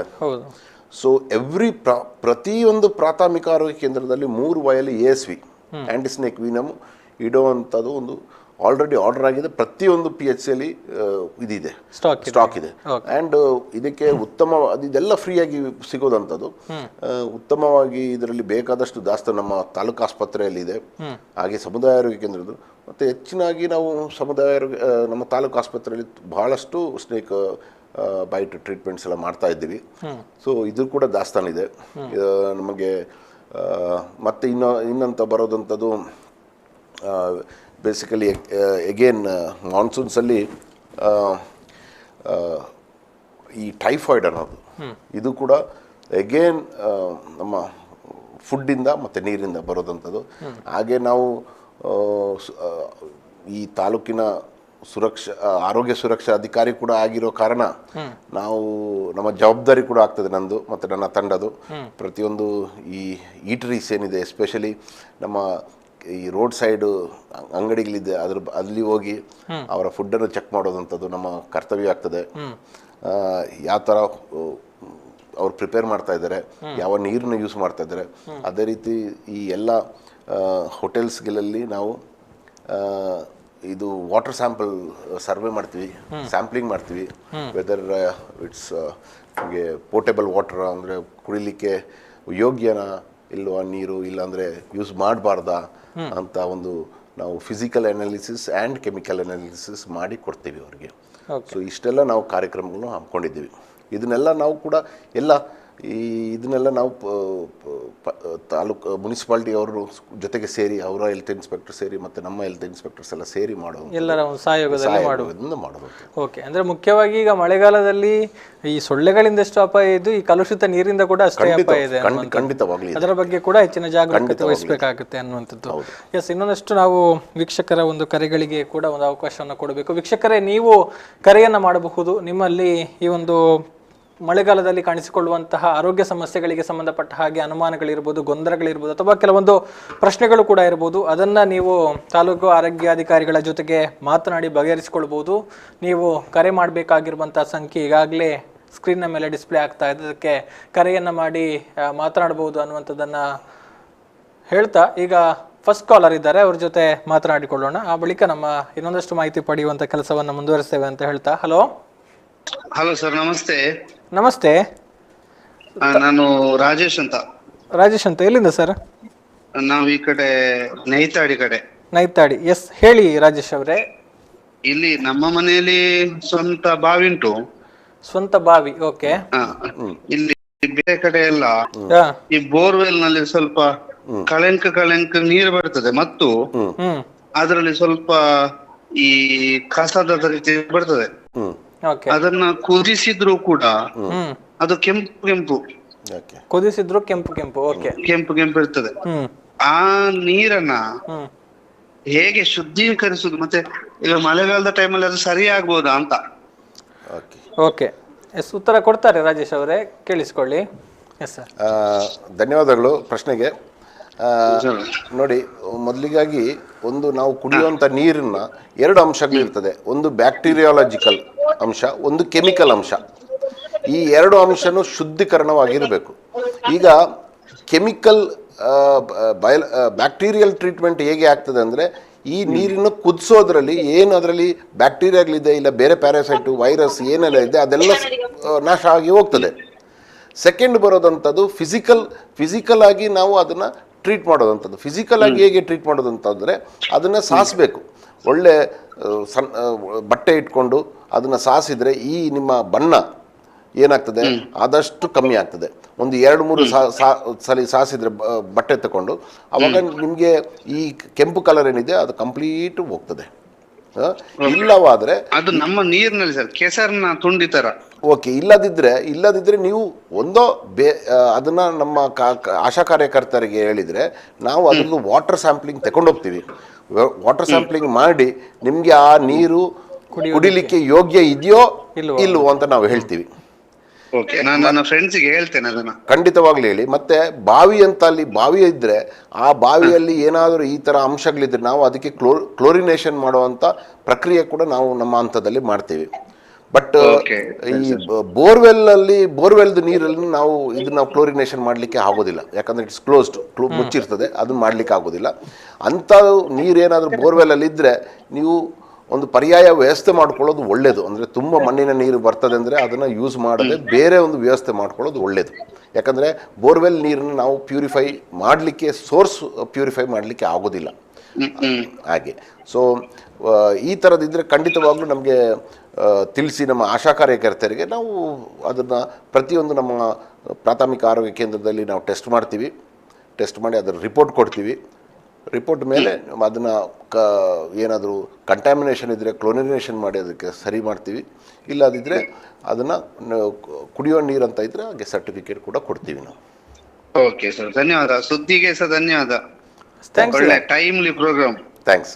Thank you sir, thank you Rajesh ಅವರು ತಮ್ಮ ಕರೆಗಾಗಿ. ಎಸ್, ಕ್ಲೋರಿನೇಷನ್ ಅನ್ನುವಂಥ ಒಂದು ವಿಚಾರವನ್ನು ಹೇಳಿದ್ರೆ ಸರ್, ಅಂದರೆ ಅದನ್ನು ಹೇಗೆ ಮಾಡಲಾಗುತ್ತೆ? ಅಂದರೆ ಬಾವಿಗೆ ನೇರವಾಗಿ ಹಾಕುವಂಥದ್ದ ಅಥವಾ ಅದಕ್ಕೆ ವೆಚ್ಚಗಳಿರ್ತದೆ ಹೇಗೆ? ಓಕೆ, ಅದ್ರ ಬೇಸಿಕಲಿ ಏನು ಮಾಡ್ತೀವಿ ಅಂದರೆ ನಾವು ಈ ಬಾವಿದು ವಾಲ್ಯೂಮ್ ಕಂಡುಹಿಡಿತೀವಿ. ಓಕೆ, ಎಷ್ಟು ದೊಡ್ಡ ಬಾವಿ, ಅಗಲ ಎಷ್ಟಿದೆ, ಡಯಾಮೀಟರ್ ಎಷ್ಟಿದೆ, ಡೆಪ್ತ್ ಎಷ್ಟಿದೆ ಅಂತ, ನೀರು ಎಷ್ಟಿದೆ. ಸೊ ವಾಲ್ಯೂಮ್ ಗೊತ್ತಾದ ನಂತರ ಆ ವಾಲ್ಯೂಮ್ಗೆ ಕರೆಕ್ಟಾಗಿ ನಮ್ಮ ಹತ್ರ ಕ್ಲೋರಿನ್ ಟ್ಯಾಬ್ಲೆಟ್ಸ್ ಇರ್ತದೆ. ಒಂದು ನಾವು ಕ್ಲೋರಿನ್ ಟ್ಯಾಬ್ಲೆಟ್ಸ್ ಏನಂದರೆ ನಾವು ಒಂದು ಲೀಟರ್ಗೆ 0.1 ಮಿಲಿಗ್ರಾಮ್ ಥರ ನಾವು ಒಂದು ಮಾಡಬೇಕಾಗ್ತದೆ. ಅದರದ್ದು ಪ್ರಿಪ್ರೇಷನ್ ಮಾಡಿ ನಾವು ಮತ್ತೆ ಅದನ್ನು ನಾವು ಕಂಪ್ಲೀಟ್ ಬಾವಿ ಒಳಗೆ ಹಾಕೋದಂಥದ್ದು. ಸೊ ಈ ಕ್ಲೋರಿನ್ ಏನಾಗ್ತದೆ ಅಂದರೆ ಈ ಕೆಲವೊಂದು ಬ್ಯಾಕ್ಟೀರಿಯಾಸ್ನೆಲ್ಲ ಇದು ನಾಶ ಮಾಡ್ತದೆ. ಮತ್ತೆ ಇಟ್ ಬಿಕಮ್ಸ್ ಮೋರ್ ಯೂಸಬಲ್. ಒಂದು ಸ್ವಲ್ಪ ಸ್ಮೆಲ್ ಬರ್ಬೋದು ಅಂತ ನೀರಲ್ಲಿ, ಬಟ್ ಆ ಸ್ಮೆಲ್ಲು ಕೂಡ ನಾವು ಬಾಯ್ಲ್ ಮಾಡಿದ ಕೂಡಲೇ ಹೋಗ್ತದೆ. ಅಂದ್ರೆ ಅದು ಕುಡಿಯೋದಕ್ಕೆ ಯೋಗ್ಯವಾದ ನೀರು. ಕ್ಲೋರಿನೇಟೆಡ್ ವಾಟರ್ ಅಂತ ಹೇಳಿದ್ರೆ ಕುಡಿಬಹುದು, ಏನು ಅಪಾಯ ಇಲ್ಲ. ಓಕೆ, ಮಾತಾಡೋಣ. ಇನ್ನೊಬ್ರು ಕಾಲ್ ಇದ್ದಾರೆ. ಹಲೋ ಹಲೋ ಹಲೋ ನಮಸ್ತೆ ಸರ್. ನಮಸ್ತೆ. ತಮ್ಮ ಹೆಸರು, ಎಲ್ಲಿಂದ ಕಾಲ್ ಮಾಡ್ತಿದ್ದೀರಾ? ನಂದು ನಾಗೇಂದ್ರ ಅಂತ ಸರ್, ಈ ಕಡೆ ಪುಣಚದಿಂದ. ನಾಗೇಂದ್ರ ಅವರು ಪುಣಚದಿಂದ. ಎಸ್ ನಾಗೇಂದ್ರ, ಹೇಳಿ, ತಮ್ಮ ಪ್ರಶ್ನೆ ಕೇಳಿ. ಎಂತ ಅಂತ ಹೇಳಿದ್ರೆ, ಅದೇ ನಾನು ಡಾಕ್ಟರ್ ಹತ್ರ ಮಾತಾಡ್ಲಿಕ್ಕೆ, ಅಲ್ಲಿ ಇವಾಗ ನಮ್ಮ ಪುತ್ತೂರು ಬಸ್ ಸ್ಟ್ಯಾಂಡ್ ಉಂಟಲ್ಲ ಸರ್, ಆ ಪುತ್ತೂರು ಬಸ್ ಸ್ಟ್ಯಾಂಡಿನ ಒಳಗಡೆ ಒಂದು ಸಾರ್ವಜನಿಕ ಶೌಚಾಲಯ ಉಂಟು. ಅದರ ಒಳಗೆ ಸರ್ ಹೋಗಿ ಯೂಸ್ ಮಾಡ್ಲಿಕ್ಕೆ ಆಗುದಿಲ್ಲ. ಹೋದ್ರೆ ಇರುವಂತದ್ದು ಈ ಎಂತ ಡ್ರಿಂಕ್ಸ್ ನ ಇದು ಎಂತ ಬಾಟ್ಲುಗಳು ಅಥವಾ ಪ್ಲಾಸ್ಟಿಕ್ ಬಾಟ್ಲುಗಳು, ಅದು ಗುಂಡಿಯಲ್ಲಿ ಕೂಡ ಅದೇ ಇರುದು ಒಂದು. ಅದರಿಂದ ಈ ಕಡೆ ಕೈ ತೊಳಿಲಿಕ್ಕೆ ಅಂತ ಒಂದು ಜಾಗ ಉಂಟು, ಅಲ್ಲಿ ಬಂದ್ರೆ ಶಾಂಪಿನ ಪ್ಲಾಸ್ಟಿಕ್ ಇದು ಪ್ಯಾಕೆಟ್ಗಳು ಮತ್ತೆಂತ ಎಲೆಡಿಕೆ ತಿಂದು ಉಗುಳಿದ್ದು ಅದೆಲ್ಲ ಅಲ್ಲಿ ಆ ಗುಂಡಿಯಲ್ಲಿ ಇರ್ತದೆ. ಅವರ ಹತ್ರ ಇನ್ನಲ್ಲಿ ಕ್ಲೀನ್ ಮಾಡೋರ ಹತ್ರ ಹೇಳಿದ್ರೆ ಅದೆಲ್ಲ ನಮಗೆ ಗೊತ್ತಿಲ್ಲ, ದುಡ್ಡು ಕೊಟ್ಟು ಯೂಸ್ ಮಾಡಿಕೊಂಡು ಹೋಗು ಅಂತ ಹಾಗೆ ಮಾತಾಡ್ತಾರೆ. ಬೇರೆಯವರು ಕಂಪ್ಲೇಂಟ್ ಮಾಡ್ತೀನಿ ಅಂತ ಹೋಗಿ ಮಾಡಿಕೊ ಅಂತ ಹೇಳ್ತಾರೆ. ಮತ್ತೆ ಮೂಗು ಓಪನ್ ಮಾಡಿ ಇಟ್ಕೊಂಡು ಹೋಗ್ಲಿಕ್ಕೆ ಆಗುದಿಲ್ಲ ಅಲ್ಲಿಗೆ. ಅದು ಇನ್ನೊಂದು ಅಲ್ಲಿ ಸೇಮ್ ದರ್ಬೆಯಲ್ಲಿ ಒಂದು ಉಂಟಲ್ಲ, ಅದು ಕೂಡ ಹಾಗೆ ಉಂಟು ಸ್ಥಿತಿ. ಹಾಗೆ ಅದೊಂದು ನೋಡ್ಬೇಕಿತ್ತು ಸರ್, ಅದೊಂದು ನೋಡಿ ಸರಿ ಮಾಡಬೇಕಿತ್ತು ಅಂತ. ಓಕೆ, ಇದು ಧನ್ಯವಾದಗಳು ನಾಗೇಂದ್ರ ಅವರೇ ಇದನ್ನು ತಿಳಿಸಿದ್ದಕ್ಕೆ. ಯಾಕಂದರೆ ಇಂಥ ಜಾಗವನ್ನು ನಾವು ಪರಿಶೀಲನೆ ಖಂಡಿತವಾಗ್ಲೂ ನಾವು ಮುನ್ಸಿಪಾಲ್ಟಿ ಥ್ರೂ ನಾನು ಇದನ್ನು ಗಮನದಲ್ಲಿ ಇಟ್ಕೊಂಡು ಬರ್ಕೊಂಡು ಕೂಡ ಇಟ್ಟಿದ್ದೀನಿ. ನಾನು ಬರೋ ದಿನದಲ್ಲಿ ಖಂಡಿತವಾಗ್ಲೂ ಇದನ್ನು ನಾನು ಇನ್ಸ್ಪೆಕ್ಟ್ ಮಾಡಿ ಈ ಥರದ್ದೇನಾದರೂ ಕಂಡು ಬಂದರೆ ಖಂಡಿತವಾಗ್ಲೂ ಇದ್ರ ಬಗ್ಗೆ ಒಂದು ಶಿಸ್ತಿನ ಕ್ರಮ ನಾನು ತಗೊಳ್ತೀನಿ ಅಂತ ಭರವಸೆ ಕೊಡ್ತೀನಿ. ಯಾಕಂದರೆ ಇದು ಇಲ್ಲಿ ಮಾತ್ರ ಅಲ್ಲ, ಕೆಲವೊಂದು ಸಾರ್ವಜನಿಕ ಶೌಚಾಲಯಗಳಲ್ಲೆಲ್ಲ ಈ ಥರ ಆಗ್ತಾಯಿದೆ. ನನಗೆ ಪರ್ಸನಲ್ ಆಗಿ ಗೊತ್ತಿದೆ. ನಮ್ಮ ಕಬಾಕದಲ್ಲಿ ಒಂದು ಕಂಫರ್ಟ್ ಸೆಂಟರ್ ಅಂತ ರೋಟರಿ ಅವ್ರು ಮಾಡಿದ್ದು, ಅದು ಲಾಸ್ಟಿಗೆ ದುರುಪಯೋಗ ಆಗಲಿಕ್ಕೆ ಶುರುವಾಯಿತು. ಈ ಎಲ್ಲರೂ ಬಂದು ಅಲ್ಲಿ ಕುಡಿದು ಒಂದು ಹೋಗುವಂಥ ಸ್ಥಾನ ಆಯಿತು. ಮತ್ತು ಈ ಬಾಟ್ಲ್ಗಳನ್ನೆಲ್ಲ ಅಲ್ಲಿ ಇದರಲ್ಲಿ ಕಮೋಡಲ್ಲಿ ಬಿಸಾಡಿ ಹೋಗೋದಂಥದ್ದು, ಈ ಥರ ಎಲ್ಲ ಆಗ್ತಾಯಿದೆ. ಸೊ ಇದಕ್ಕೆ ಯಾಕಂದರೆ ನಮ್ಮ ಇಲಾಖೆ ಮಾತ್ರ ಆಗೋದಿಲ್ಲ, ಇದಕ್ಕೆ ಈಗ ನಮ್ಮ ಮುನ್ಸಿಪಾಲ್ಟಿ ಆಗಲಿ ಮತ್ತು ನಮ್ಮ DC KSRTC DC ಅವ್ರಿಗೂ ಇದನ್ನು ಗಮನಕ್ಕೆ ತರ್ತೀನಿ. ತಂದುಬಿಟ್ಟು ಈ ಒಂದು ಏನಿದೆ ಈ ಪ್ರಯಾಣಿಕರಿಗೆ ಈ ಶೌಚಾಲಯವನ್ನು ಕ್ಲೀನ್ ಒಂದು, ಯಾಕಂದರೆ ಅದು ನಮ್ಮ ಹಕ್ಕು. ನಾವು ಬಸ್ ಟಿಕೆಟ್ ತಗೊಳ್ಬೇಕಾದ್ರೆ ಬಸ್ ಟಿಕೆಟ್ ಮಾತ್ರ ಅಲ್ಲ, ಯಾಕಂದರೆ ಈ ಎಲ್ಲ ಫೆಸಿಲಿಟಿಗೂ ಪೇ ಮಾಡಿರ್ತೀವಿ. ಸೊ ಅದು ನಮ್ಮ ಹಕ್ಕು. ಸೊ ಇದ್ರ ಬಗ್ಗೆ ಖಂಡಿತವಾಗೂ ನಾನು ಯಾವುದಾದ್ರೂ ಒಂದು ಶಿಸ್ತಿನ ಕ್ರಮ ತಗೊಳ್ತೀನಿ ಅಂತ ಭರವಸೆ ಕೊಡಲಿಕ್ಕೆ. Okay, thank you sir. Thank you Nagendra ಅವರೇ ತಮ್ಮ ಕರೆಗಾಗಿ. ಬಹುಶಃ ಇದೆಲ್ಲವೂ ಕೂಡ ಒಂದು ರೀತಿ ಚಾಲೆಂಜಸ್ ಕೊಡುವಂಥ ಒಂದು ಪ್ರದೇಶಗಳು ಅನ್ನುವಂಥದ್ದು. ಹೌದು, ಯಾಕಂದರೆ ಇದು ಕೆಲವೊಂದು ವಿಷಯಗಳು ನಮಗೆ ಸಾರ್ವಜನಿಕರು ಹೇಳಿದಾಗ ಮಾತ್ರ ಗೊತ್ತಾಗ್ತದೆ, ಅದು ಹೊರತು ನಮಗೆ ಈ ವಿಷಯಗಳು ಗೊತ್ತಿರೋದಿಲ್ಲ. ಓಕೆ, ಅಂದರೆ ಒಂದು ಕಡೆಯಿಂದ ನೀವು ನಿಮ್ಮದೇ ರೀತಿಯಲ್ಲಿ ಮಾಡ್ಕೊಂಡು ಹೋಗ್ತೀರಿ, ಲಾರ್ವಾ ಸರ್ವೆ ಮಾಡ್ತೀರಿ, ಅದನ್ನು ಮಾಡ್ತೀರಿ, ಆದರೆ ಇಂಥ ಕಡೆಗಳಿಂದ ಕೂಡ ಒಂದಷ್ಟು ಸಮಸ್ಯೆಗಳು ಕಾಣಿಸಿಕೊಳ್ಳುತ್ತೆ. ಖಂಡಿತ. ಓಕೆ, ಒಂದಷ್ಟು ಸಾಮಾನ್ಯ ಸಮಸ್ಯೆಗಳ ಬಗ್ಗೆ ಹೇಳಿದ್ರಿ. ಡೆಂಗ್ಯೂ ಕಾಣಿಸಿಕೊಳ್ಳುತ್ತೆ, ಮಲೇರಿಯಾ ಕಾಣಿಸಿಕೊಳ್ಳುತ್ತೆ, ಇಲಿಜ್ವರ ಕಾಣಿಸಿಕೊಳ್ಳುತ್ತೆ, ಟೈಫಾಯ್ಡ್ ಕಾಣಿಸಿಕೊಳ್ಳುತ್ತೆ ಅನ್ನುವಂಥದ್ದು. ಬಹುಶಃ ಇದನ್ನು ಐಡೆಂಟಿಫೈ ಮಾಡೋದು ಕೂಡ ಬಹಳಷ್ಟು ಕಷ್ಟ ಆಗುತ್ತೆ. ಅಂದರೆ ಜನರು ವೈದ್ಯರ ಬಳಿಗೆ ಹೋಗದೇ ಇದ್ದರೆ ಹೆಚ್ಚಿನವರು ಏನು ಮಾಡ್ತಾರೆ ಅಂತ ಹೇಳಿದ್ರೆ, ಎಲ್ರಿಗೂ ಕೂಡ ಗೊತ್ತಿರುವ ಹಾಗೆ ಸಣ್ಣ ಮಟ್ಟಿನ ಜ್ವರ ಬಂದರೆ ಅವರಾಗೆ ಸ್ವಯಂ ಚಿಕಿತ್ಸೆಯನ್ನು ಮಾಡಿಸಿಕೊಳ್ಳುವಂಥದ್ದು. ಸೊ ಒಂದಷ್ಟು ಲಕ್ಷಣಗಳನ್ನು ಹೇಳೋದಿದ್ರೆ, ಅಂದರೆ ಪ್ರತಿ ವರ್ಷವೂ ಕೂಡ ಒಂದಷ್ಟು ಮಾಹಿತಿಯನ್ನು ಕೊಡುವಂಥ ಕೆಲಸ ಆಗುತ್ತೆ, ಆದರೂ ಕೂಡ ರಿಪೀಟ್ ಆಗುತ್ತೆ. ಕೊನೆಯ ಹಂತದಲ್ಲಿ ಗೊತ್ತಾಗುತ್ತೆ ಇದು ಸಿವಿಯರ್ ಆಗಿದೆ, ಇದಕ್ಕೆ ವೈದ್ಯೋಪಚಾರ ಬೇಕೇ ಬೇಕು ಅನ್ನುವಂಥದ್ದು. ಹಾಗೆ ಒಂದು ನಾನು ಹೇಳಲಿಕ್ಕೆ ಇಷ್ಟಪಡ್ತೀನಿ ಏನಂದರೆ, ಕಳೆದ 2 ವರ್ಷದಿಂದ ಡೆಂಗುಯಿಂದ ಯಾರೂ ಸಾವನ್ನಪ್ಪಿಲ್ಲ. ಯಾಕಂದರೆ ಇದನ್ನು ನಿರಂತರವಾಗಿ ನಾವು ಒಂದು IC ಪ್ರೋಗ್ರಾಮ್ ಮಾಡಿ ಜನರಿಗೆ ಒಂದು ತಿಳುವಳಿಕೆ ಹೇಳೋ ಮೂಲಕ ಅವರು ಸ್ಟಾರ್ಟಿಂಗ್ ಅರ್ಲಿ ಸೈನ್ಸಲ್ಲೇ ಇವಾಗ ಆಸ್ಪತ್ರೆಗೆ ಬರ್ತಾ ಇದ್ದಾರೆ. ಸ್ವಲ್ಪ ಜಾಗೃತಿ ಬಂದಿದೆ. ಇದು ಇವತ್ತಿಗೂ ಕೂಡ ಹೇಳ್ತೀನಿ, ಯಾಕಂದರೆ ಇನ್ನೂ ಕೂಡ ತುಂಬ ಜನ ಜ್ವರ ಬಂದ ಕೂಡಲೇ ಅಫ್ಕೋರ್ಸ್ ಇದೆಲ್ಲ, ಯಾಕಂದರೆ ಎಲ್ಲ ಜಾಗದಲ್ಲೂ MBBS ಡಾಕ್ಟರ್ಸ್ ಎಲ್ಲ ಇರೋದಿಲ್ಲ. ಕೆಲವೊಮ್ಮೆ ಆಯುರ್ವೇದಿಕ್ಕು ಇದು ಮಾಡಬೇಕಾದ್ರೆ ಆಯುರ್ವೇದಿಕ್ಕಲ್ಲಿ ಮಾಡಿದ್ರೆ ಏನು ಸಮಸ್ಯೆ ಏನೇನಿಲ್ಲ. ಬಟ್ ಏನಂದರೆ ಇದರದ್ದು ಕಂಟಿನ್ಯೂಸ್ ಮಾನಿಟ್ರಿಂಗ್ ಬೇಕು. ಇಫ್ ನಾವು ಒಂದು ಡೆಂಗು ಜ್ವರ ಅಂತ ಶಂಕಿತವಾದರೆ ಕೂಡ ಅದನ್ನು ಡೈಲಿ ಪ್ಲೇಟ್ಲೆಟ್ ಕೌಂಟ್ ನಾವು ಮಾಡಬೇಕಾಗ್ತದೆ. ಒಂದು ಪ್ಲೇಟ್ಲೆಟ್ ಅನ್ನೋದು ಒಂದು ರಕ್ತದಲ್ಲಿ ಒಂದು ಅಂಶ, ಒಂದು ಕಣಗಳು, ಇದು ಕಮ್ಮಿ ಆಗ್ತಾ ಹೋಗ್ತದೆ. ಸೊ ಇದು ಕಮ್ಮಿ ಆಗ್ತಾ ಹೋಗಿದ್ದು ಲಕ್ಷಣ 100ಕ್ಕೆ 100 ಡೆಂಗು ಅಂತ ಹೇಳ್ಬೋದು. ಸೊ ನಾವು ಡೈಲಿ ಮಾನಿಟರಿಂಗ್ ಮಾಡಬೇಕಾಗ್ತದೆ. ಮತ್ತು ಇದಕ್ಕೆ ಡೆಂಗುಗೆ ನಿರ್ದಿಷ್ಟವಾದಂಥ ಒಂದು ಚಿಕಿತ್ಸೆ ಇಲ್ಲ. ಇದಕ್ಕೆ ಪ್ಯಾರಾಸಿಟಮಾಲ್ ಟ್ಯಾಬ್ಲೆಟ್ ಮಾತ್ರ ಕೊಡೋದಂಥದ್ದು. ಮತ್ತು ಈ ಟೈಮಲ್ಲಿ ನಾವು ಯಾವ ನೋವಿನ ಮಾತ್ರೆಯನ್ನು ಕೊಡಬಾರ್ದು ಇದಕ್ಕೆ, ಬಿಕಾಸ್ ಇದು ಮಾರಕವಾಗಿ ಹೋಗ್ತದೆ, ಭಾರಿ ಡೇಂಜರಸ್ ಆಗ್ತದೆ. ಆ್ಯಂಡ್ ಇನ್ಫ್ಯಾಕ್ಟ್ ಆ್ಯಂಟಿಬಯೋಟಿಕ್ಸ್ ಕೂಡ ಅಗತ್ಯ ಬರೋದಿಲ್ಲ ಇದಕ್ಕೆ. ಆ್ಯಂಟಿಬಯೋಟಿಕ್ಸ್ ಕೂಡ ಹೆಲ್ಪ್ ಆಗೋದಿಲ್ಲ ಇದಕ್ಕೆ. ಆದಷ್ಟು ನಮಗೆ ಡಿಹೈಡ್ರೇಷನ್ನ ನಾವು ನಿವಾರಿಸಬೇಕಾಗ್ತದೆ. ನೀರು ಕುಡಿದ್ರೆ ಸಾಕು, ಪ್ಯಾರಾಸಿಟಮಾಲ್ ತಗೊಂಡ್ರೆ ಸಾಕು, ಮತ್ತು ಯಾವ ಥರದ ನೋವಿನ ಮಾತ್ರೆ ತಗೊಳ್ಬಾರ್ದು. ಸಮ್ಟೈಮ್ಸ್ ನಾನು ಪ್ರಿಸ್ಕ್ರಿಪ್ಷನ್ಸ್ ಎಲ್ಲ ನೋಡಿದ್ದೀನಿ, ಕೆಲವು ಸ್ಟಿರಾಯ್ಡು, ಆ್ಯಂಟಿಬಯೋಟಿಕ್ಸು, ಪೇನ್ ಕಿಲ್ಲರ್ಸು ಮತ್ತು ಪ್ಯಾರಾಸಿಟಮಾಲು. ಈ ಆ್ಯಕ್ಚುಲಿ ಆ ಡಿಸೀಸ್ಗಿಂತ ಜಾಸ್ತಿ the treatment will kill the patient. So ಈ ಥರದ್ದು ದಯವಿಟ್ಟು ಇದಕ್ಕೆ ಏನಾದರೂ ಡೆಂಗು ಅಂತ ಶಂಕಿತ ಇದ್ದರೆ, 2 ದಿನದ ಮೇಲೆ ಜ್ವರ ಇದ್ದರೆ ಖಂಡಿತವಾಗ್ಲೂ ಯಾರಾದರೂ ಫಿಸಿಷಿಯನ್ನು ಅವ್ರನ್ನ ಕಾಣಲೇಬೇಕು. ಅದ್ರ ಬಗ್ಗೆ ಮತ್ತೆ ಒಂದಷ್ಟು ರಕ್ತ ಪರೀಕ್ಷೆ ಮಾಡಿಸಿ ಅದನ್ನು ದೃಢೀಕರಣ ಮಾಡಿಸ್ಕೊಳ್ಬೇಕು, ಅದು ಡೆಂಗುವೋ ಅಲ್ವೋ ಅಂತ. ಸೊ ಫಸ್ಟು ಒಂದು ದಿನ ಜ್ವರಕ್ಕೆ ನಾವು ಡಾಕ್ಟರ್ ಹತ್ರ ಓಡಿ ಬನ್ನಿ ಅಂತ ಹೇಳೋದಿಲ್ಲ. ಯಾಕಂದರೆ ಖಾಲಿ ಪ್ಯಾರಾಸಿಟಮಾಲಲ್ಲೇ ಕೆಲವೊಮ್ಮೆ ಕಮ್ಮಿ ಆಗ್ತದೆ ಸಣ್ಣ ಸಣ್ಣ ಜ್ವರ ಇದ್ದರೆ. ಬಟ್ 2 ದಿನಕ್ಕಿಂತ ಜಾಸ್ತಿ ಇದ್ದರೆ ಖಂಡಿತವಾಗ್ಲೂ ನೀವು ಒಂದು ಕ್ವಾಲಿಫೈಡ್ ಡಾಕ್ಟರ್ ಹತ್ರ ಹೋಗಿ ಪರೀಕ್ಷೆ ಮಾಡಿಸ್ಕೊಂಡು ಬ್ಲಡ್ ಟೆಸ್ಟ್ ಎಲ್ಲ ಮಾಡಿಸ್ಕೊಳ್ಳೋದು ಒಳ್ಳೆಯದು. ಇದಕ್ಕೆ ಕೂಡ ನಾವು ಎಲ್ಲಿ ಸರ್ಕಾರಿ ಆಸ್ಪತ್ರೆಗಳಿಲ್ಲದೆ ನಮ್ಮ ಪ್ರಾಥಮಿಕ ಆರೋಗ್ಯ ಕೇಂದ್ರಗಳಲ್ಲೆಲ್ಲ ಸಾಧಾರಣ ಎಲ್ಲ ಪರೀಕ್ಷೆ ಮಾಡ್ತಾರೆ. ಈಗ ಎಲ್ಲದರಲ್ಲೂ ಸೆಮಿ ಆಟೋ ಅನಲೈಸರ್ಸ್ ಬಂದಿದೆ. ಆದರೂ ಕೂಡ ಲ್ಯಾಬ್ ಟೆಕ್ನಿಷಿಯನ್ಸ್ ತುಂಬ ಖಾಲಿ ಇದೆ. ಸೊ ಅದ್ರ ಬಗ್ಗೆ ಈಗ ಏನು ಆಗ್ತದೆ ಅಂತ ನಮ್ಮ ಸರ್ಕಾರ ನೋಡಬೇಕಾಗ್ತದೆ. ಬಟ್ ಖಾಲಿ ಇರೋ ಜಾಗದಲ್ಲಿ ನಾವು ಲ್ಯಾಬ್ ಟೆಕ್ನಿಷಿಯನ್ ಜಾಗದಲ್ಲಿ ಮಾಡಲಿಕ್ಕೆ ಆಗೋದಿಲ್ಲ. ಬಟ್ ನಮ್ಮ ಬೇರೆ ಕೇಂದ್ರದಲ್ಲಿ, ನಮ್ಮ ತಾಲೂಕು ಕೇಂದ್ರದಲ್ಲಿ ಮತ್ತು ಇದರಲ್ಲಿ ನಮ್ಮ ಸಮುದಾಯ ಆರೋಗ್ಯ ಕೇಂದ್ರದಲ್ಲಿ ಲ್ಯಾಬ್ ಟೆಕ್ನಿಷಿಯನ್ಸ್ ಇದ್ದಾರೆ. ಅವ್ರ ಹತ್ರ ಹೋಗಿ ಮಾಡಿಸ್ಕೊಳ್ಬಹುದು ಫ್ರೀಯಾಗಿ. ಮತ್ತು ಇದು ಜ್ವರ ಎಲ್ಲ ಒಂದೇ ಥರ ಇರ್ತದೆ. ಒಂದು ಜ್ವರ ಎಸ್ಪೆಷಲಿ ಡೆಂಗು ಅಲ್ಲಿ ಒಂದು ಚೇಂಜಸ್ ಬರ್ತದೆ ಅಂದರೆ ರ್ಯಾಷಸ್ ಬರ್ತದೆ, ಸಿವಿಯರ್ ರ್ಯಾಷಸ್ ಬರ್ತದೆ, ಅದೊಂದಿದೆ. ಮತ್ತು ಇಲ್ಲದಿದ್ದರೆ ಈ ಬಾಡಿ ಏಕು, ಹೆಡ್ ಏಕು, ವಾಮಿಟಿಂಗ್ ಎಲ್ಲ ಸಾಧಾರಣ ವೈರಲ್ ಡಿಸೀಸಸ್ಸು ಎಲ್ಲ ಒಂದೇ ಥರ ರೋಗ ಲಕ್ಷಣಗಳು. ಸೊ ಅದಕ್ಕೆ ಅದು ಈ ನಾವು ರಕ್ತ ಪರೀಕ್ಷೆ ಮೂಲಕನೇ ನಾವು ಅದನ್ನು ಐಡೆಂಟಿಫೈ ಮಾಡೋ ಹೊರತು ನಮಗೆ ಹೀಗೆ ಐಡೆಂಟಿಫೈ ಕಷ್ಟ. ಸೊ ಡೆಂಗುವಲ್ಲಿ ಎಸ್ಪೆಷಲಿ ಏನಂದರೆ ಒಂದು third fourth day or fifth day ನಿಮ್ಮ ರಕ್ತ ಕಣಗಳು ತುಂಬ ಕಮ್ಮಿ ಆದರೆ ಅದು ಡೆಂಗು ಹೆಮೊರೆಜಿಕ್ ಫೀವರ್ ಅಂತ ಆಗ್ತದೆ. ಡೆಂಗು ಹೆಮೊರೆಜಿಕ್ ಫೀವರ್ ಅಂತ ಆದ ನಂತರ ಆಸ್ಪತ್ರೆಗೆ ಬಂದರೆ ಬಹಳ ಕಷ್ಟ, ಬದುಕಿಸೋದಕ್ಕೆ ಬಹಳ ಕಷ್ಟ. ಯಾಕಂದರೆ ಇಂಟರ್ನಲ್ಲಿ ಬ್ಲೀಡಿಂಗ್ ಆಗ್ತಾನೆ ಇರ್ತದೆ. ಸೊ ಇದನ್ನು ನಿರ್ಲಕ್ಷ್ಯ ಮಾಡಬೇಡಿ.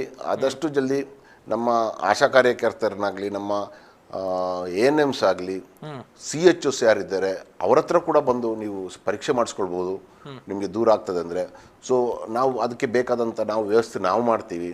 ಸೊ ಇದನ್ನು ಒಂದು ಗಮನದಲ್ಲಿ ಇರಲಿ.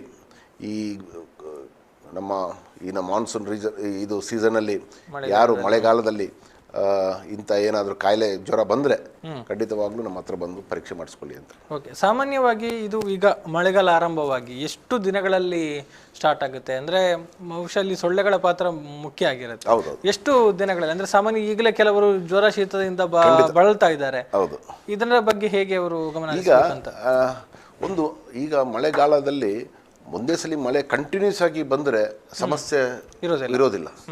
ಈಗ ನಮಗೆ ಸಮಸ್ಯೆ ಆಗ್ತಿರೋದು ಈಗ 2 ದಿನ ಬಿಟ್ಟು ಬಂತು ಮಳೆ ಬಂತು ಬಿಸಿಲು ಬಂತು ಮತ್ತೆ ಮಳೆ ಬಂತು ಬಿಸಿಲು ಬಂತು ಅಂದರೆ ಇದು ವೆರಿ ಭಾಳ ಒಂದು ಒಳ್ಳೆ ಅದಕ್ಕೆ ಅಟ್ಮಾಸ್ಫಿಯರ್ ಸೊಳ್ಳೆಗಳು ಸ್ಪ್ರೆಡ್ ಆಗೋದಕ್ಕೆ ಬ್ರೀಡ್ ಆಗೋದಕ್ಕೆ. ನೀವು ಈಗಾಗಲೇ ಕೆಲವೊಂದು ನಮ್ಮ ಸ್ಲೈಡ್ಸ್ ನೋಡ್ತಾ ಇರ್ತೀರಾ ಅಂತ ನಾನು ಗಮನಿಸಿದ್ದೀನಿ. ಹೇಗೆ ಅದು ಉತ್ಪತ್ತಿ ಆಗತ್ತೆ, ಎಷ್ಟು ಸೊಳ್ಳೆಗಳು ಬರ್ತದೆ. ಒಂದು ಚಮಚ ನೀರು ಅಷ್ಟೇ ಬೇಕಾಗಿರೋದು. ಒಂದು ಇನ್ನೊಂದು ಗಮನದಲ್ಲಿ ಇಟ್ಕೊಳ್ಬೇಕಾಗಿದೆ, ಈ ಡೆಂಗು ಸೊಳ್ಳೆ ಏನು ಇದು ಏಡಿಸ್ ಈಜಿಪ್ಟಾಯ್ ಅಂತ ನಾವು ಏನು ಹೇಳ್ತೀವಿ, ನಿಮಗೆ ಅದನ್ನ ಗುರ್ತಿಡಬಹುದು. ಅದು ಒಂದು ಟೈಗರ್ ಮಾರ್ಕ್ ಥರ ಇರ್ತದೆ, ಸ್ಟ್ರೈಪ್ ಆಗಿ, ಏಡಿಸ್ ಈಜಿಪ್ಟಾಯ್. ಸೊ ಇದು ದಿನದಲ್ಲಿ ಕಚ್ಚುವಂಥ ಸೊಳ್ಳೆ, ಹಗಲು ಹೊತ್ತಲ್ಲಿ, ಡೇ ಟೈಮ್. ಆ್ಯಂಡ್ ಅದು ಬ್ರೀಡ್ ಆಗೋದು ಕ್ಲೀನ್ ವಾಟ್ರಲ್ಲಿ, ಸ್ವಚ್ಛ ನೀರಲ್ಲಿ, ಕ್ಲೀನ್ ವಾಟರ್, ರೈನ್ ವಾಟರ್ ಏನು ಬರ್ತದೆ. ಬಟ್ ಮಲೇರಿಯಾದ ಸೊಳ್ಳೆ ಏನು ಆನೋಫಿಲಸ್ ಇದೆ, ಅದು ಬ್ರೀಡ್ ಆಗೋದಂಥದ್ದು ಈ ಕೊಳಚೆ ನೀರಲ್ಲಿ, ಸೀವೇಜ್ ವಾಟರ್ ಎಲ್ಲಿ ಇರ್ತದೆ ಅಂಥ ನೀರಲ್ಲಿ. ಸೊ ನಮ್ಮಲ್ಲಿ ಏನಾಗಿದೆ, ಒಂದು ಸ್ವಲ್ಪ ಸ್ವಚ್ಛತೆ ಒಂದು ಸ್ವಲ್ಪ ಕ್ಲೀನ್ ಆಗಿದ್ದ ಕಾರಣ ಈಗ ಮಲೇರಿಯಾದು ಸೊಳ್ಳೆದು ಬ್ರೀಡಿಂಗ್ ಕಮ್ಮಿ ಆಗಿದೆ. ಡೆಂಗುದು ಅಫ್ಕೋರ್ಸ್ ಏನು ಮಾಡೋಕ್ಕಾಗೋದಿಲ್ಲ, ಅದು ಮಳೆಗಾಲದಲ್ಲಿ ಬಂದಾಗ ಸ್ವಚ್ಛ ನೀರಲ್ಲಿ ಬ್ರೀಡ್ ಆಗ್ತದೆ. ಸೊ ಇದನ್ನ ಗಮನದಲ್ಲಿ ಇಟ್ಕೊಳ್ಬೇಕಾಗುತ್ತೆ. ಮತ್ತು ಇದೇ ರೀತಿ ಏನಂದರೆ ನಾವು ಒಂದು ಬಾರಿ ಕೇರ್ಫುಲ್ಲಾಗಿರಬೇಕು. ಈ ಮಾಸ್ಕಿಟೋಸ್ ಆಕ್ಟಿವ್ ಇರೋದು ಡ್ಯೂರಿಂಗ್ ಅರ್ಲಿ ಡೇ ಟೈಮ್ ಮತ್ತು ಡಸ್ಕ್. ಅಂದರೆ ನಾವು ಒಂದು 6 ಗಂಟೆಯಿಂದ ಒಂದು 8 ಗಂಟೆ ತನಕ ನಮ್ಮ ಮನೆ ಬಾಗಿಲು ಮುಚ್ಚಿಟ್ರೆ ಒಳ್ಳೆಯದು. ಯಾಕಂದರೆ ಆ ಟೈಮಲ್ಲಿ ಇದು ಭಾರಿ ಆ್ಯಕ್ಟಿವ್ ಆಗಿರ್ತದೆ. ಅದೇ ರೀತಿ ಸಂಜೆ ಹೊತ್ತು 5ರಿಂದ ಒಂದು 7 ಗಂಟೆ ತನಕ ಮನೆ ಬಾಗಿಲು ಮುಚ್ಚಿಟ್ರೆ ಅದು ಒಳಗೆ ಬರೋದಿಲ್ಲ, ಹೊರಗೆ ಇರ್ತದೆ. ಅದೇ ರೀತಿ ನಮ್ಮ ಗ್ರಾಮೀಣ ಪ್ರದೇಶದಲ್ಲಿ ಇನ್ನೊಂದು ಒಳ್ಳೆ ಕೆಲಸ ಮಾಡ್ಬೋದು. ಏನಂದರೆ ನಮ್ಮ ಅಡಿಕೆ ಚಿಪ್ಪು ಇರ್ತದಲ್ಲ, ಅಡಿಕೆದು ಅದಕ್ಕೆ ಏನು ಹೇಳ್ತೀವಿ, ಹಾಳೆ, ಅದನ್ನು ಎಲ್ಲ ಮನೆಯಲ್ಲಿ ಎಲ್ಲಿ ಬೇಕಾದ್ರೆ ಸಿಗ್ತದೆ, ಅದು ನಮ್ಮಲ್ಲಿ ಅದನ್ನು ಒಂದು ಸ್ವಲ್ಪ ಇದ್ರ ಬಟ್ಟೆಯಲ್ಲಿ ಹಾಕಿ ಒಂದು ಸ್ವಲ್ಪ ಬೆಂಕಿ ಇಟ್ಟರೆ ಅದರಲ್ಲಿ ಬರುವಂಥ ಹೊಗೆಯಲ್ಲಿ, ಅಡಿಕೆ ಸಿಪ್ಪೆಯಲ್ಲಿ, ಅದು ನಮ್ಮ ಫಾಗಿಂಗಿಂದ it is much more effective. ಯಾಕಂದರೆ ಫಾಗಿಂಗ್ ಆಲ್ಸೋ ಏನು ಮಾಡ್ತದೆ ಅಂದರೆ, ಫಾಗಿಂಗ್ ನಾವು ಕಮರ್ಷಿಯಲ್ ಆಗಿ ಸಿಟಿ ಒಳಗೆಲ್ಲ ಮಾಡ್ತೀವಿ, ಇವನ್ ಗ್ರಾಮೀಣ ಪ್ರದೇಶದಲ್ಲಿ ಮಾಡ್ತೀವಿ. ಫಾಗಿಂಗಲ್ಲಿ ಏನು ಮಾಡ್ತದೆ ಅಂದರೆ ಸೊಳ್ಳೆ ಅದು ಸಾಯಿಸೋದಿಲ್ಲ, ಅದು ಸೊಳ್ಳೆನ ಒಂದು ಜಾಗದಿಂದ ಇನ್ನೊಂದು ಜಾಗಕ್ಕೆ ಓಡಿಸ್ತದೆ. ಮತ್ತೆ ಒಂದು ಸ್ವಲ್ಪ ಸಮಯ ಇದ್ರದ್ದು 1-2 ದಿನ ಆಗ್ಬೇಕಾದ್ರೆ ಮತ್ತೆ ಬರ್ತದೆ. ಇದು ಸೇಮ್ ನಾವು ಈ ಅರಕೆ ನಟ್ಟದು ಏನು ಅಡಿಕೆ ಸಿಪ್ಪೆಯನ್ನು ಏನು ಸುಟ್ಟಾಕ್ತೀವಿ, ಅದ್ರಲ್ಲಿ ಬರುವಂಥ ಹೊಗೆ ಕೂಡ ಸೇಮ್ ಎಫೆಕ್ಟ್ ಕೊಡ್ತದೆ. ಆ್ಯಂಡ್ ನಮಗೆ 0 ಕಾಸ್ಟಲ್ಲಿ ಅಲ್ಲೇ ನಮ್ಮ ಮನೆಯಲ್ಲಿ ಅಂಗಳದಲ್ಲಿ ಬಿದ್ದಿರ್ತದೆ. ನಾವು ಬಂದು ಒಂದು ಚೂರು ಸ್ವಲ್ಪ ಬೆಂಕಿ ಹಾಕಿದರೆ ಆಯಿತು, ಅದನ್ನು ಕಂಪ್ಲೀಟ್ ನಮಗೆ ಹೊಗೆ. ಮತ್ತು ಇನ್ನೊಂದು ಹೇಳಲಿಕ್ಕೆ ಬಯಸ್ತೀನಿ, ಹೊರಗೆ ಹೋಗುವ, ಎಸ್ಪೆಷಲಿ ತೋಟಕ್ಕೆಲ್ಲ ಹೋಗುವಾಗ ಮೈಗೆ ಆದಷ್ಟು ಫುಲ್ ಕೈ ಹಾಕೊಂಡು ಹೋಗೋಕ್ಕೆ ನೋಡಿ, ಪ್ಯಾಂಟ್ ಹಾಕೊಂಡು ಮೈ ಮುಚ್ಚು, ಆದಷ್ಟು ಶೂ ಹಾಕೊಳ್ಳೋದು. ಮತ್ತು ಏನಾದರೂ ಎಕ್ಸ್ಪೋಸ್ ಆಗಿದ್ರೆ ಮುಖ ಕೈ ಏನಾದರೂ, ಅದಕ್ಕೆ ಯಾವುದಾದ್ರೂ ಎಣ್ಣೆ, ನೀವು ಮನೆಯಲ್ಲಿ ಇರೋ ತೆಂಗಿನ ಎಣ್ಣೆ ಹಾಕಿದ್ರು ಕೂಡ ಇಟ್ಸ್ ಎ ರಿಪೆಲೆಂಟ್. ನಮಗೆ ಒಡೊಮೊಸೆ ಹಾಕ್ಬೇಕಂತ ಏನಿಲ್ಲ, ಕಮರ್ಷಿಯಲ್ ಆಗಿ ಇವನ್ ಎನಿ ಆಯಿಲ್ ಹಾಕಿದ್ರು ಕೂಡ ಅದು ನಮಗೆ ಕಚ್ಚೋದಂಥದ್ದು ಕಡಿಮೆ ಖಂಡಿತವಾಗ್ಲೂ ಕಮ್ಮಿ ಆಗ್ತದೆ. ಸೊ ಅದಕ್ಕೆ ಬೇಕಾದಂಥ ಬೇರೆ ಪ್ರಿಪ್ರೇಷನ್ಸ್ ಎಲ್ಲ ಒಡೊಮೊಸ್ಸು ಅದು ಇದೆಲ್ಲ ಬರ್ತದೆ, ಅದು ಹಾಕಿದ್ರು ಆಗ್ತದೆ. ಬಟ್ ಇಲ್ಲದಿದ್ದರೆ ಖಾಲಿ ಎಣ್ಣೆ ಸವರಿಸ್ಕೊಂಡು ಹೋದ್ರೂ ಮೈಗೆ ತಪ್ಪಿಸ್ತದೆ. ಮತ್ತು ಮನೆ ಒಳಗೆ ನಾವು ಅಫ್ಕೋರ್ಸ್ ಅಂತ ತುಂಬ ಸೊಳ್ಳೆ ಒಳಗೆ ಇದೆ ಅಂತ ಅಂದರೆ ನಮ್ಮ ಮಸ್ಕಿಟೋ ನೆಟ್ಸ್ ಯೂಸ್ ಮಾಡ್ಬೋದು. ಅದೇ ರೀತಿ ಮಸ್ಕಿಟೋ ನೆಟ್ಸ್ ಕೂಡ ನಾವು ನಮ್ಮ ಇಲಾಖೆಗೆ ಬರ್ತದೆ. ನಾವು ರ್ಯಾಂಪೆಂಟ್ ಆಗಿ ಇರುವಂಥ ಏರಿಯಾದಲ್ಲಿ ನಾವು ಈ ಮಸ್ಕಿಟೋ ನೆಟ್ಸ್ ಕೂಡ ನಾವು ಫ್ರೀಯಾಗಿ ಕೊಡ್ತೀವಿ. ಎಸ್ಪೆಷಲಿ ಏನಂದರೆ ನಮ್ಮಲ್ಲಿ ಸ್ಲಮ್ ಅಂತ ಇಲ್ಲ, ಸ್ಲಮ್ ಡೆಲ್ಲರ್ಸ್ ಅಂತ ಇಲ್ಲ, ಹೊರಗೆ ಮಲಗೋರು ಅಂತ ಇರಲಿಲ್ಲ. ಮಂಗಳೂರಲ್ಲಿ ಇದ್ದಾರೆ. ಸೊ ಮೋಸ್ಟ್ಲಿ ಇದು ಬಂದದೆಲ್ಲ ಮಂಗಳೂರಲ್ಲಿ ಈ ಸ್ಟ್ರೀಟು ಅಲ್ಲಿ ಮಲಗೋರಿಗೆಲ್ಲ ಕೊಡ್ತಾರೆ, ಫ್ರೀಯಾಗಿ ಡಿಸ್ಟ್ರಿಬ್ಯೂಟ್ ಮಾಡ್ತಾರೆ. ಸೊ ನಮ್ಮಲ್ಲಿ ಅಂಥ ಒಂದು ಜನಸಂಖ್ಯೆ ಇಲ್ಲ. ಸೊ ಅಂಥದ್ದು ಇದ್ರೂ ಕೂಡ ನಾವು ತರಿಸಿ ನಮಗೆ ಬೇಕಾದಂಥದ್ದು ಇದ್ದರೆ it's a drug coated net. ಅದಕ್ಕೆ ಒಂದು ಡ್ರಗ್ ಹಾಕಿರ್ತಾರೆ. ಸೊ ಅದು ಆ ಡ್ರಗ್ಗಿಂದನೂ ಸೊಳ್ಳೆ ಹತ್ರ ಬರೋದಿಲ್ಲ, ಮತ್ತು ಒಳಗೆ ಕೂಡ ಫಿಸಿಕಲಿ ಬ್ಯಾರಿಯರ್ ಕೂಡ ಕ್ರಿಯೇಟ್ ಮಾಡ್ತದೆ. ಸೊ ಅಂಥದ್ದೇನಾದರೂ ಇದ್ರೂ ಕೂಡ ನಮ್ಮ ಇಲಾಖೆಗೆ ಬೇಡಿಕೆ ಕೊಟ್ಟರೆ ನಾವು ಮಸ್ಕಿಟೋ ನೆಟ್ಸು ಮಾತಾಡೋಣ. ಇನ್ನೊಬ್ರು ಕಾಲರ್ ಇದ್ದಾರೆ. ಹಲೋ ಹಲೋ ಹಲೋ ಹಲೋ ನಮಸ್ತೆ. ನಮಸ್ತೆ. ತಮ್ಮ ಹೆಸರು ಎಲ್ಲಿಂದ ಕರೆ ಮಾಡ್ತಿದ್ದೀರಿ? ನಾನು ಕಾಣೂರಿಂದ ಗಣೇಶ್ ಉದ್ದಾಡ್ಕ ಅಂತ. ಕಾಣಿಯೂರಿಂದ. ಎಸ್, ಹೇಳಿ ಗಣೇಶ್ ಅವರೇ. ನಮಸ್ತೆ, ನನಗೆ ಡಾಕ್ಟರ್ ಅಲ್ಲಿ ಮಾತಾಡೋದು ಇದ್ದಾರೆ, ಕೇಳಿಸ್ತದೆ ಗಣೇಶ್ ಅವರು ಹೇಳಿ. ನಮಸ್ತೆ. ಏನಿಲ್ಲ ಸರಿ, ನಾನು ಒಂದು ಒಟ್ಟು ಕಾಣಿಯೂರು ಆರೋಗ್ಯ ಕೇಂದ್ರದ ಬಗ್ಗೆ ಸ್ವಲ್ಪ ಸಿಬ್ಬಂದಿಗಳ ಬಗ್ಗೆ. ಓಕೆ, ಮಾಹಿತಿ ಆಯ್ತು ಆಯ್ತು, ಖಂಡಿತವಾಗ್ಲೂ ಹೇಳ್ತೀನಿ ಇದ್ರ ಬಗ್ಗೆ. ನಾನು ಯಾಕಂದರೆ ಕಾಣಿಯೂರಲ್ಲಿ ನಾನು 4 ವರ್ಷ ಕೆಲಸ ಮಾಡಿದವನು, ಅದಕ್ಕೆ ಅದರ ಕಾಣಿಯೂರು ಪ್ರಾಥಮಿಕ ಆರೋಗ್ಯ ಕೇಂದ್ರ ನನಗೆ ತುಂಬ ಕಾಳಜಿ ಇದೆ. ನೀವು ಮತ್ತೆ ಬಾರಿ ಒಳ್ಳೆ ಕೆಲಸ ಸಂದರ್ಭದಲ್ಲಿ ಮಾಡಿದ್ದೀರಿ, ಅದಕ್ಕೆ ಅಭಿನಂದನೆಗಳು. ಅದಕ್ಕೆ ನೀವು ಈಗ TH ಆಗಿದ್ದ ಕಾರಣ ಸ್ವಲ್ಪ ಸಿಬ್ಬಂದಿಗಳನ್ನು ಜಾಸ್ತಿ ಕೊಟ್ಟು ಖಂಡಿತವಾಗ್ಲು ಈಗಾಗಲೇ ಡಾಕ್ಟರ್ ಸಾಜಿದಾ ಅಂತ ನಾವು ಇವಾಗಲೇ ನೇಮಕ ಮಾಡಿದ್ದೀವಿ. ಅವರು ಆಗಲೇ ಒಂದು ವಾರದಿಂದ ಡ್ಯೂಟಿಗೆ ಹಾಜರಾಗಿದ್ದಾರೆ. ಅದೇ ರೀತಿ ಈಗ ಶೀಘ್ರದಲ್ಲೇ ಲ್ಯಾಬ್ ಟೆಕ್ನಿಷಿಯನ್ಸು ಮತ್ತು ಫಾರ್ಮಸಿಸ್ಟ್ಗೆ ಆಗಬೇಕು ಅಂತ ನಾವು ನಮ್ಮ ಮಾನ್ಯ ಆರೋಗ್ಯ ಸಚಿವರಿಗೆ ಕೂಡ ನಾವು ಬೇಡಿಕೆಯನ್ನು ಮೊನ್ನೆ ಕೊಟ್ಟಿದ್ದೀವಿ. ಆರೋಗ್ಯ ನಮ್ಮ DHO ಮೂಲಕ ಕೂಡ ಕೊಟ್ಟಿದ್ದೀವಿ. ಸೊ ಈಗ ಅರ್ಜೆಂಟಾಗಿ ನಾವು ನೇಮಕಾತಿ ಮಾಡುವಂಥದ್ದು ಒಂದು ಪ್ರಕ್ರಿಯೆ ಕೂಡ ನಡೀತಾ ಇದೆ, ಈ ಫಾರ್ಮಸಿಸ್ಟ್ನ ತಗೊಳ್ಳೋದಂಥದ್ದು. ಆದರೆ ಅದರಲ್ಲಿ ಒಂದು ಸ್ವಲ್ಪ ಸಮಸ್ಯೆಗಳು ಬರ್ತಿದೆ, ಯಾಕಂದರೆ ಅವ್ರು ಕೊಡೋ ವೇತನ ಒಂದು ಸ್ವಲ್ಪ ಕಮ್ಮಿ ಆದ ಕಾರಣ ಫಾರ್ಮಸಿಸ್ಟ್ಗಳು ಬರ್ತಾಯಿಲ್ಲ. ಖಂಡಿತವಾಗ್ಲೂ ಬರೋ ದಿನದಲ್ಲಿ ಲ್ಯಾಬ್ ಟೆಕ್ನಿಷಿಯನ್ಸು ಮತ್ತು ಅಲ್ಲಿಗೆ ಬೇಕಾದಂಥ ANMಸು, ಯಾಕಂದರೆ ಕೆಲವೊಂದು ಮಾರ್ಗಸೂಚಿಗಳು ನಾವು ಏನು ಮಾಡಲಿಕ್ಕಾಗೋದಿಲ್ಲ, ಸರ್ಕಾರದ ಮಾರ್ಗಸೂಚಿಗಳು ಬರ್ತದೆ, ನಾವು ಬೇರೆ ಇದನ್ನೆಲ್ಲ ಗುತ್ತಿಗೆದಾರರ ಮೇಲೆ ತಗೊಳ್ಬೋದು, ಆದರೆ ANMಸ್ನ ತಗೊಳ್ಳಿಕ್ಕೆ ಆಗೋದಿಲ್ಲ. ಈಗ ಎಲ್ಲಂದ್ರೆ ಬೇರೆಯಿಂದ ಟ್ರಾನ್ಸ್ಫರ್ ಆಗಿ ಬರೋರು ಅಂತ ಇದ್ದರೆ ಖಂಡಿತವಾಗ್ಲೂ ನಾವು ಅದಕ್ಕೆ ಅನುವು ಮಾಡಿ ಕೊಡ್ತೀನಿ. ಬಟ್ ಈಗ ಇನ್ನೂ ಒಂದು ಸ್ವಲ್ಪ ಸಮಯದಲ್ಲೇ ಈಗ ವೈದ್ಯಾಧಿಕಾರಿ ಬಂದರು, ಲ್ಯಾಬ್ ಟೆಕ್ನಿಷಿಯನ್ ಮತ್ತು ಫಾರ್ಮಸಿಸ್ಟ್ ಬಂದರೆ ಸಾಧಾರಣ ಕಾಣಿಯೂರದ ಸಮಸ್ಯೆ ಇದು ಕಮ್ಮಿ ಆಗ್ತದೆ. ಮತ್ತು CHS ANMs ಇಲ್ಲದಿದ್ದರೂ CHS ಇದ್ದಾರೆ ಅಲ್ಲಿ ಬರೇಪಾಡಿ ಚಾರ್ವಾಕದಲ್ಲೆಲ್ಲ CHS ಕೆಲಸ ಮಾಡ್ತಾ ಇದ್ದಾರೆ. ನಮಗೆ ಒಂದು ಲ್ಯಾಬ್ ಟೆಕ್ನಿಷಿಯನ್ ಮತ್ತು ಒಂದು ಡಾಕ್ಟರ್ ಅದು ಬಂದಾಗ ಒಂದು ಸ್ವಲ್ಪ ಸಮಸ್ಯೆ ಕಮ್ಮಿ ಆಗಬಹುದು. ಹಂತದಲ್ಲಿ ಸಮಸ್ಯೆಗಳು ಅದನ್ನು ನಿಮ್ಮ ಹಂತದಲ್ಲಿ ಮಾಡಬೇಕು. ಖಂಡಿತ ಗಣೇಶ್ ಅವರೇ, ನನಗೆ ಇದು ಗಮನದಲ್ಲಿದೆ. ನನ್ನ ಹಂತದಲ್ಲಿ ಆಗೋದನ್ನೆಲ್ಲ ಮಾಡ್ತೀನಿ ನಾನು. Okay okay, thank you sir. Thank you, ಧನ್ಯವಾದಗಳು ಗಣೇಶ್ ಅವರೇ ಕರೆಯನ್ನು ಮಾಡಿದ್ದಕ್ಕಾಗಿ. ಎಸ್, ಇನ್ನು ಸೊಳ್ಳೆಗಳ ಬಗ್ಗೆ ಮಾಹಿತಿ ಕೊಡ್ತಾ ಇದ್ರೆ, ಸೊಳ್ಳೆ ಪರದೆಯನ್ನು ಕೂಡ ಕೊಡುವಂಥ ವ್ಯವಸ್ಥೆಗಳು ಅಗತ್ಯ ಇದ್ದ ಕಡೆಗಳಿಗೆ ಮಾಡ್ತೀವಿ ಅನ್ನುವಂಥ ಮಾತನ್ನು ಹೇಳಿದ್ರಿ. ಸಾಮಾನ್ಯವಾಗಿ ಈ ಸೊಳ್ಳೆಗಳ ಬಗ್ಗೆ ಇನ್ನೊಂದಷ್ಟು ಡೀಟೇಲನ್ನು ನಾವು ತಗೊಳ್ಳೋದಿದ್ರೆ, ಡೆಂಗ್ಯೂ ಹರಡುವಂಥದ್ದು ಒಂದು ಸೊಳ್ಳೆ ಆದರೆ ಮಲೇರಿಯಾ ಹರಡುವಂಥದ್ದು ಇನ್ನೊಂದು ಬಗೆಯ ಸೊಳ್ಳೆ. ಇವುಗಳ ಜೀವನ ಶೈಲಿ ಅಥವಾ ಜೀವನ ಚಕ್ರ ಹೇಗಿರ್ತದೆ? ಅದು ಕೆಲವೊಂದು ಸೊಳ್ಳೆಗಳು ಒಂದು ಭಾಗದಿಂದ ಮತ್ತೊಂದು ಭಾಗಕ್ಕೆ ಹೋಗೋದಿಲ್ಲ ಅನ್ನುವಂಥ ಲೆಕ್ಕಾಚಾರಗಳೆಲ್ಲ, ಅದರ ಬಗ್ಗೆ ಸರ್. ಓಕೆ, ಬೇಸಿಕಲಿ ನನಗೆ ಆ ಸ್ಲೈಡನ್ನು ತೋರಿಸಿದ್ರೆ ಚೆನ್ನಾಗಿತ್ತು.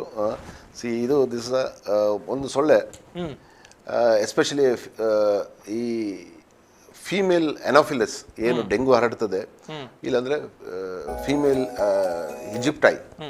ಈಜಿಪ್ಟೈ ಈಗ ನಮ್ಮ ಇದು ಡೆಂಗು ಹರಡೋದಂಥದ್ದು. ಇದು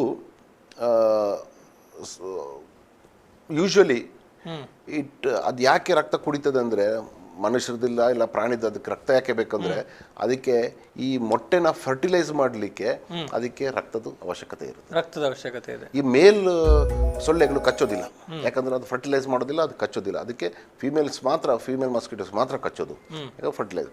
ಸೊ ಒನ್ಸ್ ಫರ್ಟಿಲೈಸ್ಡ್ ಎಗ್ ಆಗಿದ್ದ ಕೂಡಲೇ ಈ ಮೊಟ್ಟೆಗಳನ್ನ ನೀರಿನಲ್ಲಿ ಇಡ್ತದೆ. ನೀರಿನಲ್ಲಿ ಇಟ್ಟ ಕೂಡಲೇ ಒಂದು 3 ದಿನದಲ್ಲಿ ಅದು ಒಂದು ಲಾರ್ವಾ ಸ್ಟೇಜಿಗೆ ಬರ್ತದೆ.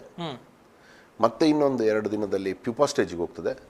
ಒಂದು 7ನೇ ದಿನ ಆಗುವಾಗ ಆ ಪ್ಯೂಪಾ ಸ್ಟೇಜಿಂದ ಕಂಪ್ಲೀಟ್ ಒಂದು ಸೊಳ್ಳೆ ಮಸ್ಕಿಟೋ, ಅಡಲ್ಟ್ ಮಸ್ಕಿಟೋ ಆಗಿ ಹೊರಗೆ ಬರ್ತದೆ. ಹೊರಗೆ ಬಂದ ಮಸ್ಕಿಟೋಸ್ ಏನಾಗ್ತದೆ, ಈ male mosquitoes usually life span 7 to 10 ದಿನ. ಆದರೆ ಫೀಮೇಲ್ ಮಸ್ಕಿಟೋಸ್ಗೆ ಆಲ್ಮೋಸ್ಟ್ 4 to 8 ವೀಕ್ಸ್, ಅಂದರೆ 1 ತಿಂಗಳಿಂದ 2 ತಿಂಗಳು ತನಕ ಅದಕ್ಕೆ ಆಯುಷ್ಯ ಇರ್ತದೆ. ಸೊ ಲಾಂಗ್ ಲೈಫ್ ಅದಕ್ಕೆ. ಇದು ಒಂದು ಕಾರಣ ಹರಡೋದಕ್ಕೆ. ಆ್ಯಂಡ್ ಇದರಲ್ಲಿ ಕೂಡ ನಾವು ಲಾರ್ವೆ ಸ್ಟೇಜಲ್ಲಿ ನಾವು ಏನು ಲಾರ್ವೆ ಸ್ಯಾಂಪಲ್ ಮಾಡ್ತೀವಿ, ಆ ಲಾರ್ವೆ ಸ್ಯಾಂಪಲ್ ಮಾಡುವಾಗ ನಮಗೆ ಆ ಯಾವ ಥರ ಲಾರ್ವೆ ಮಸ್ಕಿಟೋ ಇದೆ ಅಂತ ಕೂಡ ಗೊತ್ತಾಗ್ತದೆ. ಲಾರ್ವೆ ನೋಡಿ ಗೊತ್ತಾಗ್ತದೆ, ಸರ್ವೆಯಲ್ಲಿ ಗೊತ್ತಾಗ್ತದೆ. ಐದರ್ ಕ್ಯೂಲೆಕ್ಸಾ, ಇದು ಫೀಮೇಲ್ ಅನಾಫಿಲಸ್, ಇಲ್ಲ ಏಡಿಸ್ ಈಜಿಪ್ಟೈ ಅಂತ ಆ ಲಾರ್ವೆ ನೋಡಿ, ಆ ಲಾರ್ವೆಯಲ್ಲಿ ಗೊತ್ತಾಗ್ತದೆ. Different types of larvae. ಅದನ್ನು ನಮ್ಮ ಮೈಕ್ರೋಸ್ಕೋಪಲ್ಲಿ ನೋಡ್ಬೇಕಾದ್ರೆ ಕರೆಕ್ಟಾಗಿ ಅದರ ಇದು ಗೊತ್ತಾಗ್ತದೆ. ಸರ್ತವಾಗಿ ಇರೋದಂಥದ್ದು ಅದು ಏಡಿಸ್ ಈಜಿಪ್ಟೈ ಒಂಥರ ಕೊಕ್ಕೆಯಾಗಿ ಬರೋದಂಥದ್ದು ಕ್ಯೂಲೆಕ್ ಇದು ಆ್ಯನೋಫಿಲಸ್ಸು. ಸೊ ಹೀಗೆ ಅದಕ್ಕೆ ಬೇಕಾದಂಥ ನಾವು ಸಿದ್ಧತೆ ಮಾಡ್ಕೊಳ್ಬೋದು. ಅಂದರೆ ಈ ಥರದ ಖಾಲಿ ಏಡಿಸ್ ಈಜಿಪ್ಟೈ ಅಂದರೆ ಡೆಂಗು ಬರೋವಂಥ ರೀಜನ್ ಅಂತ. ಸೊ ನಾವು ಅದಕ್ಕಾಗಿ ಪ್ರಿಪೇರ್ ಮಾಡ್ಕೊಳ್ಬೋದು. ಸೊ ಮತ್ತು ಅದನ್ನ ಪ್ರತಿ ಮನೆಗೆ ಹೋಗಿ ನಮಗೆ ಟಾರ್ಗೆಟ್ಸ್ ಕೂಡ ಇದೆ. ಪ್ರತಿ ಮನೆಗೆ ನಾವು ನಮ್ಮ ಆಶಾ ಕಾರ್ಯಕರ್ತರು ಹೋಗ್ತಾರೆ. ಅಲ್ಲಿ ಪ್ರತಿ ಮನೆಯಲ್ಲಿ ಈಗ ನನ್ನ ಮನೆಯಲ್ಲಿ ನನಗೆ ಗೊತ್ತಿರೋದಿಲ್ಲ ಒಂದು ಜಾಗದಲ್ಲಿ ಬ್ರೀಡ್ ಆಗ್ತಾ ಇದೆ ಅಂತ. ಯಾಕಂದ್ರೆ ನಾವು ಹುಡುಕ್ಲಿಕ್ಕೆ ಹೋಗೋದಿಲ್ಲ. ಜನಸಾಮಾನ್ಯರಿಗೆ ಅಂತೂ ಗೊತ್ತೇ ಆಗೋದಿಲ್ಲ. ಅವರು ಏನು ಆಗೋದಿಲ್ಲ ಅಂತ ಒಂದು ಸ್ವಲ್ಪ ನೀರು, ಬಟ್ ಅಷ್ಟು ನೀರು ಸಾಕು. ನಾನು ಹೇಳಿದಾಗ 5 ml ಒಂದು ಟೀ ಸ್ಪೂನ್ ನೀರು ಸಾಕು ಅದ್ರ ಇದು ಅದಕ್ಕೆ. ಸೊ ನಮ್ಮ ಆಶಾ ಕಾರ್ಯಕರ್ತ ನಮ್ಮ ANMs ಆಗಲಿ ಮನೆ ಮನೆಗೆ ಹೋಗಿ ಇಂಥ ಜಾಗದಲ್ಲೆಲ್ಲ ನೋಡ್ತಾರೆ. ನೋಡಿ ಅದನ್ನ ನಾಶ ಮಾಡ್ತಾರೆ ತಾಣಗಳನ್ನ. ಮುಂದುವರಿಸೋಣ ಸರ್. ಕಾಲರ್ ಇದ್ದಾರೆ. ಹಲೋ ಹಲೋ ಹಲೋ ನಮಸ್ತೆ. ನಮಸ್ತೆ. ನಮಸ್ತೆ. ತಮ್ಮ ಹೆಸರು ಸರ್? ಎಲ್ಲಿಂದ ಕರೆ ಮಾಡ್ತಿದ್ದೀರಾ ಸರ್? ನಾನು ಅಬ್ದುಲ್ ರಜಾಕ್ ಹಾರಾಡಿಂದ. ಅಬ್ದುಲ್ ರಜಾಕ್ ಹಾರಾಡಿಯಿಂದ. ಎಸ್, ಮಾತಾಡಿ ಅಬ್ದುಲ್ ರಜಾಕ್ ಅವರೇ. ಸರ್, ಈಗ ಒಬ್ರು ಹೇಳಿದ್ರಲ್ಲಿ ಬಸ್ ಸ್ಟ್ಯಾಂಡ್ ಅಲ್ಲಿ ಟಾಯ್ಲೆಟ್ ವಿಷಯ ಒಂದು ಹೇಳಿದ್ರು. ಅದಾದ್ರೆ ಒಂದು ನಾನು ಈಗ ಅದನ್ನ ವಿಷಯ ಹೇಳುದಿಲ್ಲ. ಆ ಮಿನಿ ವಿಧಾನಸೌಧ ಒಳಗೆ ಅಲ್ಲಿ ಆ ತಹಸೀಲ್ದಾರ್ ಆಫೀಸ್ ಹತ್ರ ಹೋಗಿ ಕೂತ್ಕೊಳ್ಳಕ್ ಗೊತ್ತಿಲ್ಲ ಸರ್, ಅಷ್ಟು ಸ್ಮೆಲ್ಲು. ಎರಡನೇದು ಆ ಮೆಟ್ಟಲ್ಲಿ ಹತ್ಕೊಂಡು ಹೋಗುವಾಗ ನೋಡಿ ಸರ್, ರೈಟ್ ಸೈಡ್ ಅಲ್ಲಿ ಎಲ್ಲ ಉಳಿದಾಕಿದ್ದಾರೆ. ಹೌದು, ಗಮನಿಸಿದ್ದೀನಿ ಅದನ್ನ, ನಾನು ಕೂಡ ಗಮನಿಸಿದ್ದೀನಿ. ಬಹಳ ಗಲೀಜು. ಒಂದು ಮಿನಿ ವಿಧಾನಸೌಧ ಪುತ್ತೂರೊಳಗೆ ಇರುವಾಗ, ಎರಡನೇದು ಕೋರ್ಟ್ ಒಳಗೆ ಎಷ್ಟು ಸ್ಮೆಲ್ ಇದೆ ಇದೆಲ್ಲ. ಸರ್, ನಾನು ಕೇಳುದು ಮುನ್ಸಿಪಾಲಿಟಿಗೆ ಒಂದು ಚೀಫ್ ಆಫೀಸರ್ ಬಂದಿದ್ದಾರೆ, ಬಹಳ ಒಳ್ಳೆಯವರು. Chief officer best officer, chief officer. ಅವರು ಎಷ್ಟು ಅಂತ ಇನ್ನು ಅವ್ರಿಗೆ ಎಷ್ಟು ಕಂಪ್ಲೇಂಟ್ ನಾವು ಹೇಳಿದ್ರು, ಮುನ್ಸಿಪಾಲಿಟಿಯಲ್ಲಿ ಜನವೇ ಇಲ್ಲಲ್ಲ ಸರ್ ಬಂದು ಕ್ಲೀನ್ ಮಾಡುವವರು. ಈ ತರ ಆಗಿದೆ. ಮೊದಲ ಆ ಮಿನಿ ಸೌಧದೊಂದು ಮತ್ತೆ ಆ ತಹಸೀಲ್ದಾರ್ ಆಫೀಸ್ ಹತ್ರ ಹೋಗಿ ಕೂತ್ಕೊಳ್ಳೋ ಒಂದು ಟಾಯ್ಲೆಟ್ ಇಂದ ವಾಸನೆ ಬರೋದು, ಅಲ್ಲಿ ಹೇಗೆ ಕೂತ್ಕೊಳ್ತಾರ, ಹೇಗೆ ಊಟ ಮಾಡ್ತಾರ ದೇವರಿಗೆ. ಧನ್ಯವಾದಗಳು. ನೀವು ಇಷ್ಟೊಂದು ಇದನ್ನೊಂದು ನೀವು ಉಂಟಲ್ಲ ಸರ್, ನಾಳೆನೇ ಇದನ್ನೊಂದು ಕಂಡೀಷನ್ ಆಗಿ ಮಾಡಿ. ಖಂಡಿತವಾಗ್ಲೂ ಅಬ್ದುಲ್ ರಜಾಕ್ ಅವರೇ. ಯಾಕಂದ್ರೆ ಈಗಿನ ಒಂದು ಕಾಂಗ್ರೆಸ್ ಸರ್ಕಾರ ಬಂದ ಮೇಲೆ ನಮ್ಮ ಒಂದು MLA ಅವರು ಅಶೋಕ್ ರೈ ಅವರು ಇದ್ದಾರೆ. ಅಶೋಕ್ ರೈ ಅವರ ಆಫೀಸ್ ಅಲ್ಲೇ ಓಪನ್ ಆಗಬೇಕು ಇನ್ನು ಮೇಲೆ. ಆದ್ರೆ ಅವರೇ ಅದನ್ನು ನೋಡಿ ತಿಳ್ಕೊಂಡು ಅವರು ಇದನ್ನು ಸರಿ ಮಾಡಿಸ್ಬೇಕು. ಧನ್ಯವಾದಗಳು. ಓಕೆ. ತುಂಬಾ ಸಲ ಅಲ್ಲಿ ಬಂದಾಗ ಬೇಜಾರಾಗಿದೆ, ತುಂಬಾ ಜನ ಕಂಪ್ಲೇಂಟ್ ಕೊಟ್ಟಿದ್ದಾರೆ ಇದೊಂದು ನೋಡಿ ಅಂತ ಹೇಳಿ. ಖಂಡಿತವಾಗ್ಲೂ ಅಬ್ದುಲ್ ರಜಾಕ್ ಅವರ ಇದನ್ನ ನಾನು ತಹಸೀಲ್ದಾರ್ ಅವರ ಗಮನಕ್ಕೆ ಖಂಡಿತವಾಗ್ಲೂ ತರ್ತೀನಿ. ಯಾಕಂದರೆ ಈ ಸ್ಟೆಪ್ಪಲ್ಲಿ ಉಗಿದಿದ್ದಂಥದ್ದು ನಾನು ನೋಡಿದ್ದೀನಿ, ಖಂಡಿಸಿದ್ದೀನಿ. ಆದರೆ ಅದ್ರ ಬಗ್ಗೆ ಯಾವುದು ಕ್ರಮ ಆಗ್ತಾಯಿಲ್ಲ. ಯಾಕಂದರೆ ಅದು ಕ್ರಮ ಕೈಗೊಳ್ಳುವಂಥ ಅಧಿಕಾರ ನಂಗಿಲ್ಲ. ಅದಕ್ಕೆ ಅಧಿಕಾರಿಗಳು ಬೇರೆ ಉನ್ನತ ಅಧಿಕಾರಿಗಳಿದ್ದಾರೆ, ಅವರ ಗಮನಕ್ಕೆ ತರ್ತೀನಿ ಇದ್ರ ಬಗ್ಗೆ. ಯಾಕಂದರೆ ಒಂದು ಸಾರ್ವಜನಿಕ ಸ್ಥಳ ಅಂದರೆ ನಮ್ಮ ಮಿನಿ ವಿಧಾನಸೌಧ ಅಂದರೆ ಅದು ನಮ್ಮ ಒಂದು ಏನು ಮುಖ್ಯವಾದಂಥ ಒಂದು ಪ್ರಮುಖವಾದಂಥ ಒಂದು ಇದು ಬಿಲ್ಡಿಂಗ್, ಎಲ್ಲ ಆಫಿಷಿಯಲ್ ಬಿಲ್ಡಿಂಗ್ ಇರೋದಂಥದ್ದು. ಇದು ಖಂಡಿತವಾಗ್ಲೂ ಅದು ಸ್ವಚ್ಛವಾಗೇ ಇರಬೇಕು. ಖಂಡಿತವಾಗ್ಲೂ ನಾನು ನಮ್ಮ ತಹಸೀಲ್ದಾರ್ ಅವ್ರಿಗೆ ಗಮನಕ್ಕೆ ತರ್ತೀನಿ ಈಗಿದೆ ಅಂತ, ನಮಗೆ ಈ ಕಂಪ್ಲೇಂಟ್ ಬಂದಿದೆ ಅಂತ. ಅದೇ ಏನಂದರೆ ಇದು ಅವೇರ್ನೆಸ್ಸು ಎಲ್ಲರಿಗೂ ಬೇಕಾಗ್ತದೆ ಅಬ್ದುಲ್ ರಜಾಕ್ ಅವರೇ. ಅಂದರೆ ನಾವು ಎಷ್ಟು ಹೇಳ್ತೀವಿ ಕ್ಲೀನಿನೆಸ್ಸು, ಸ್ವಚ್ಛತೆ ಬಗ್ಗೆ, ಆದರೂ ಕೂಡ ಈ ಕೆಲವೊಮ್ಮೆ ಜನರಿಗೆ ಏನೋ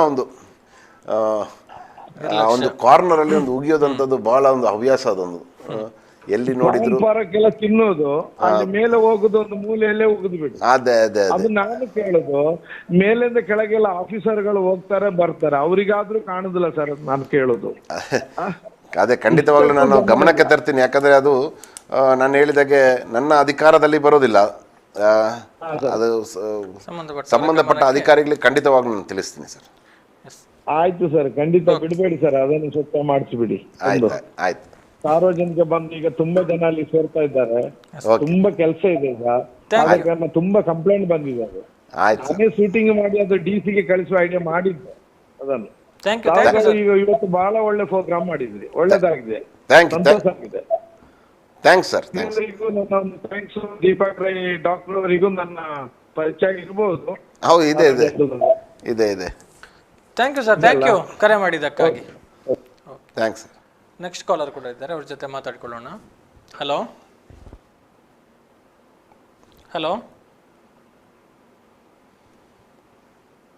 ಹಲೋ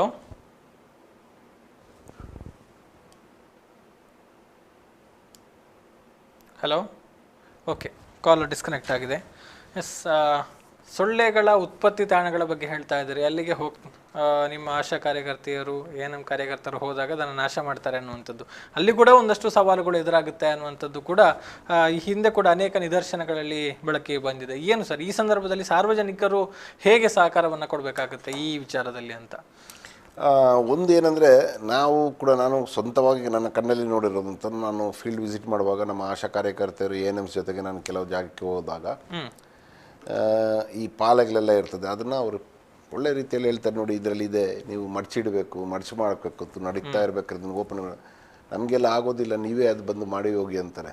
ಇದು ಭಾಳ ಒಂದು ಸನ್ನಿವೇಶ ಒಂದು ಸ್ವಲ್ಪ ಭಾಳ ನಮಗೆ ಬೇಸರ ಮಾಡ್ತದೆ. ಯಾಕಂದರೆ ನಾವು ಅವರ ಆರೋಗ್ಯದ ಇದು ಹೇಳೋದಂಥದ್ದು ಹೊರತು ಅವರು ತಿಳಿಸ್ಕೊಳ್ಳೋದು ಇದು ನಮ್ಮ ಕರ್ತವ್ಯ, ಹೌದು, ನಾವು ಮಾಡ್ತಾ ಹೋಗ್ತೀವಿ. ಆದರೂ ಕೂಡ ಸಾರ್ವಜನಿಕರಿಗೆ ಇದ್ರ ಬಗ್ಗೆ ಯಾಕೆ ಒಂದು ಸ್ವಲ್ಪ ಗಮನ ಸಲ್ಲಿಸಬೇಕು, ಇದ್ರ ಬಗ್ಗೆ ಅವರ ಆರೋಗ್ಯದ ಬಗ್ಗೆ ಅವರು ಒಂದು ಸ್ವಲ್ಪ ಯೋಚನೆ ಮಾಡಬೇಕು. ಮತ್ತು ಸಾರ್ವಜನಿಕರು ಇನ್ನು ಪಬ್ಲಿಕ್ ಸೊಸೈಟಿಗೆ ಕೂಡ, ಯಾಕಂದರೆ ಒಂದು ಮನೆಯಲ್ಲಿ ನಿಮ್ಮ ಡೆಂಗು ಬಂದರೆ ಯಾರೋ ನಿರ್ಲಕ್ಷ್ಯದಿಂದ ಅದು ಹರಡಲಿಕ್ಕೆ ಸಾಧ್ಯ ಇದೆ. ಸೊ ಎಲ್ಲರೂ ನಾವೊಂದು ಏನು ಮಾರ್ಗಸೂಚಿ ಕೊಡ್ತೀವಿ, ಏನೊಂದು ಹೇಳ್ತೀವಿ, ನಮ್ಮ ಆಶಾ ಕಾರ್ಯಕರ್ತರಾಗಲಿ ನಾವಾಗಲಿ ನಮ್ಮ ಮೆಡಿಕಲ್ ಆಫೀಸರ್ಸ್ ಆಗಿ ಬರ್ತೀವಿ, ಅವ್ರನ್ನ ಕರೆಕ್ಟಾಗಿ ಅವ್ರದ್ದು ಪಾಲನೆ ಮಾಡಿದರೆ ಖಂಡಿತವಾಗ್ಲೂ ನಮಗೆ ಈ ಮಲೇರಿಯಾ ಅಂತೂ ಆಲ್ಮೋಸ್ಟ್ ಹೋಗಿದೆ.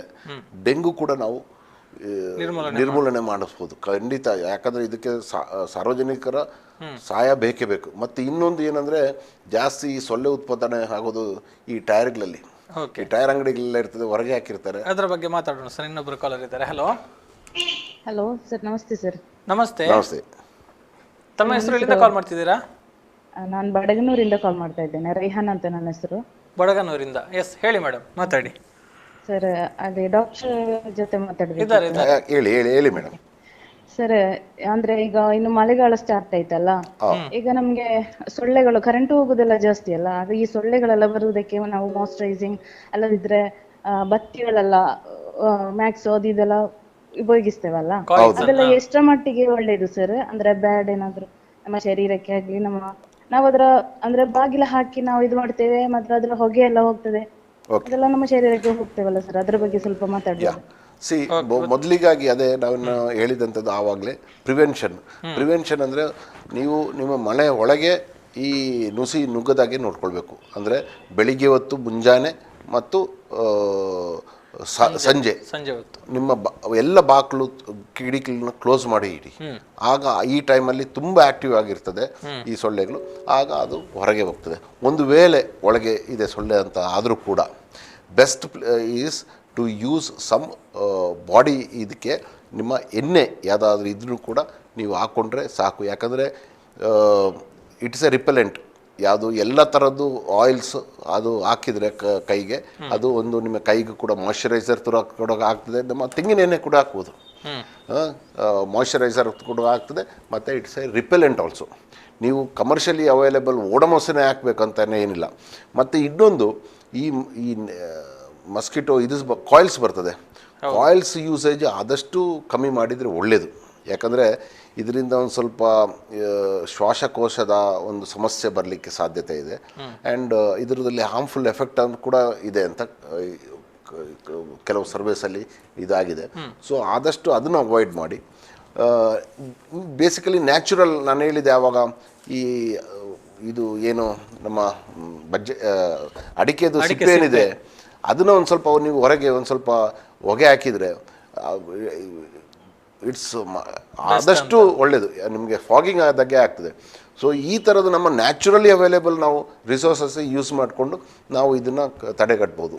ಸರ್, ಇನ್ನೊಂದು, ಆದರೆ ಈ ಬೀಡಿ ಕಟ್ಟುವಂಥ ಎಲೆಗಳನ್ನೆಲ್ಲ ಇಟ್ಕೊಂಡು ಅದನ್ನೆಲ್ಲ ಅದರ ಹೊಗೆ ಎಲ್ಲ ಹಾಕ್ತಾರಲ್ಲ ಸರ್, ಅದು ಬೀಡಿ ಎಲೆಗಳನ್ನು ಬೀಡಿ ಅದಲ್ಲ, ಅದರಲ್ಲಿ ಬೀಡಿ ಎಲೆದಲ್ಲಿ ಏನು ಇದಿಲ್ಲ, ಏನು ಹಾನಿಕಾರ ಇಲ್ಲ, ಅದು ಟೊಬ್ಯಾಕೋಲಿ ಮಾತ್ರ. ಸೊ ಅದರ ಎಲೆ ಸುಟ್ಟಿ ಇದು ಏನು ಹೊಗೆ ಬರೋದ್ರಲ್ಲಿ ಏನು ಹಾನಿಕಾರಿ ಆಗೋದಿಲ್ಲ, ಮಾಡ್ಬೋದು. Thank you. ಮುಖ್ಯವಾಗಿ ಮನೆ ಅಕ್ಕಪಕ್ಕ ನೀರು ನಿಲ್ಲದ ಹಾಗೆ ಮಾಡಿಕೊಳ್ಳುವಂಥದ್ದೇ ಬೆಸ್ಟ್. ಮೊದಲು ಸೊಳ್ಳೆಗಳನ್ನ ನಿಯಂತ್ರಣ ಮಾಡುವಂಥದ್ದೇ prevention is the best cure. Okay, yes. ನೀವು ಹೇಳ್ತಾ ಇದ್ರಿ ಸರ್, ಅಂದ್ರೆ ಒಂದು ಮನೆಯವರಿಗೆ ಗೊತ್ತಿಲ್ಲ ಇದ್ರು ಇನ್ನೊಬ್ಬರಿಗೆ ಅಪಾಯವನ್ನ ಮಾಡುತ್ತೆ. ಒಂದು ಕಡೆಯಲ್ಲಿ ಒಂದು ಡೆಂಗ್ಯೂ ಉಂಟು ಮಾಡುವಂತಹ ಸೊಳ್ಳೆ ಹುಟ್ಟಿಕೊಂಡಿದ್ರೆ ಅದು ಟ್ರಾವೆಲ್ ಮಾಡಿ ಇನ್ನೊಬ್ಬರಿಗೆ ಸಮಸ್ಯೆಗಳನ್ನು ಉಂಟು ಮಾಡುತ್ತೆ ಅನ್ನುವಂಥದ್ದು. ಸೊ ಬೆಸ್ಟ್ ಈ ಟೈರ್ಗಳಲ್ಲಿ ನೀರು ನಿಲ್ಲುತ್ತೆ, ಅದನ್ನ ಅವಾಯ್ಡ್ ಮಾಡಬೇಕು ಅನ್ನುವಂಥದ್ದು. ಈ ಒಂದು ವಿಷಯ ಇದರಲ್ಲಿ ಹೇಳಲಿಕ್ಕೆ ಇದು ಮಾಡ್ತೀನಿ. ನಮ್ಮ ಡೆಂಗು ಹರಡುವಂಥ ಮಸ್ಕಿಟೋ ದಟ್ ಈಸ್ ಏಡಿಸ್ ಈಜಿಪ್ಟಾಯಿ, ಅದು ಸಾಧಾರಣ 50 ಇಂದ 100 ಮೀಟರ್ ತನಕ ಮಾತ್ರ ಹಾರಾಡೋದು, ಅದಕ್ಕಿಂತ ದೂರ ಹೋಗೋದಿಲ್ಲ, ಜಾಸ್ತಿ ಹೋಗೋದಿಲ್ಲ. ಸೊ ಡೆಂಗು ಬಂತು ಅಂದ್ರೆ ನಮ್ಮ ಪರಿಸರದಲ್ಲೇ ಎಲ್ಲೋ ಮಸ್ಕಿಟೋ ಸೊಳ್ಳೆಗಳು ಉತ್ಪತ್ತಿ ಆಗ್ತಾ ಇದೆ ಅಂತ ಇಲ್ಲೇ ಸುತ್ತದಲ್ಲೇ ಇದೆ ಅಂತ. ಸೊ ಅಲ್ಲಿ ನಾವು ಅಷ್ಟು ಏರಿಯಾ ಒಂದು 100 ಮೀಟರ್ ಅಷ್ಟು ನೋಡಿದ್ರು 100ಕ್ಕೆ 100 ನಮಗೆ ಅದನ್ನ ಕಂಪ್ಲೀಟ್ ತಾನಾಗ್ಲಿ ನಾಶ ಮಾಡಿದ್ರೆ ನಮಗೆ ಅದನ್ನ ಇದು ಮಾಡ್ಬೋದು, ಅವಾಯ್ಡ್ ಮಾಡ್ಬೋದು ಖಂಡಿತವಾಗ್ಲು. ಮತ್ತೆ ನಮಗೆ ಚಾಲೆಂಜಸ್ ಆಗೋದು ಈ ನಮ್ಮ ಕೆಲವು ಈ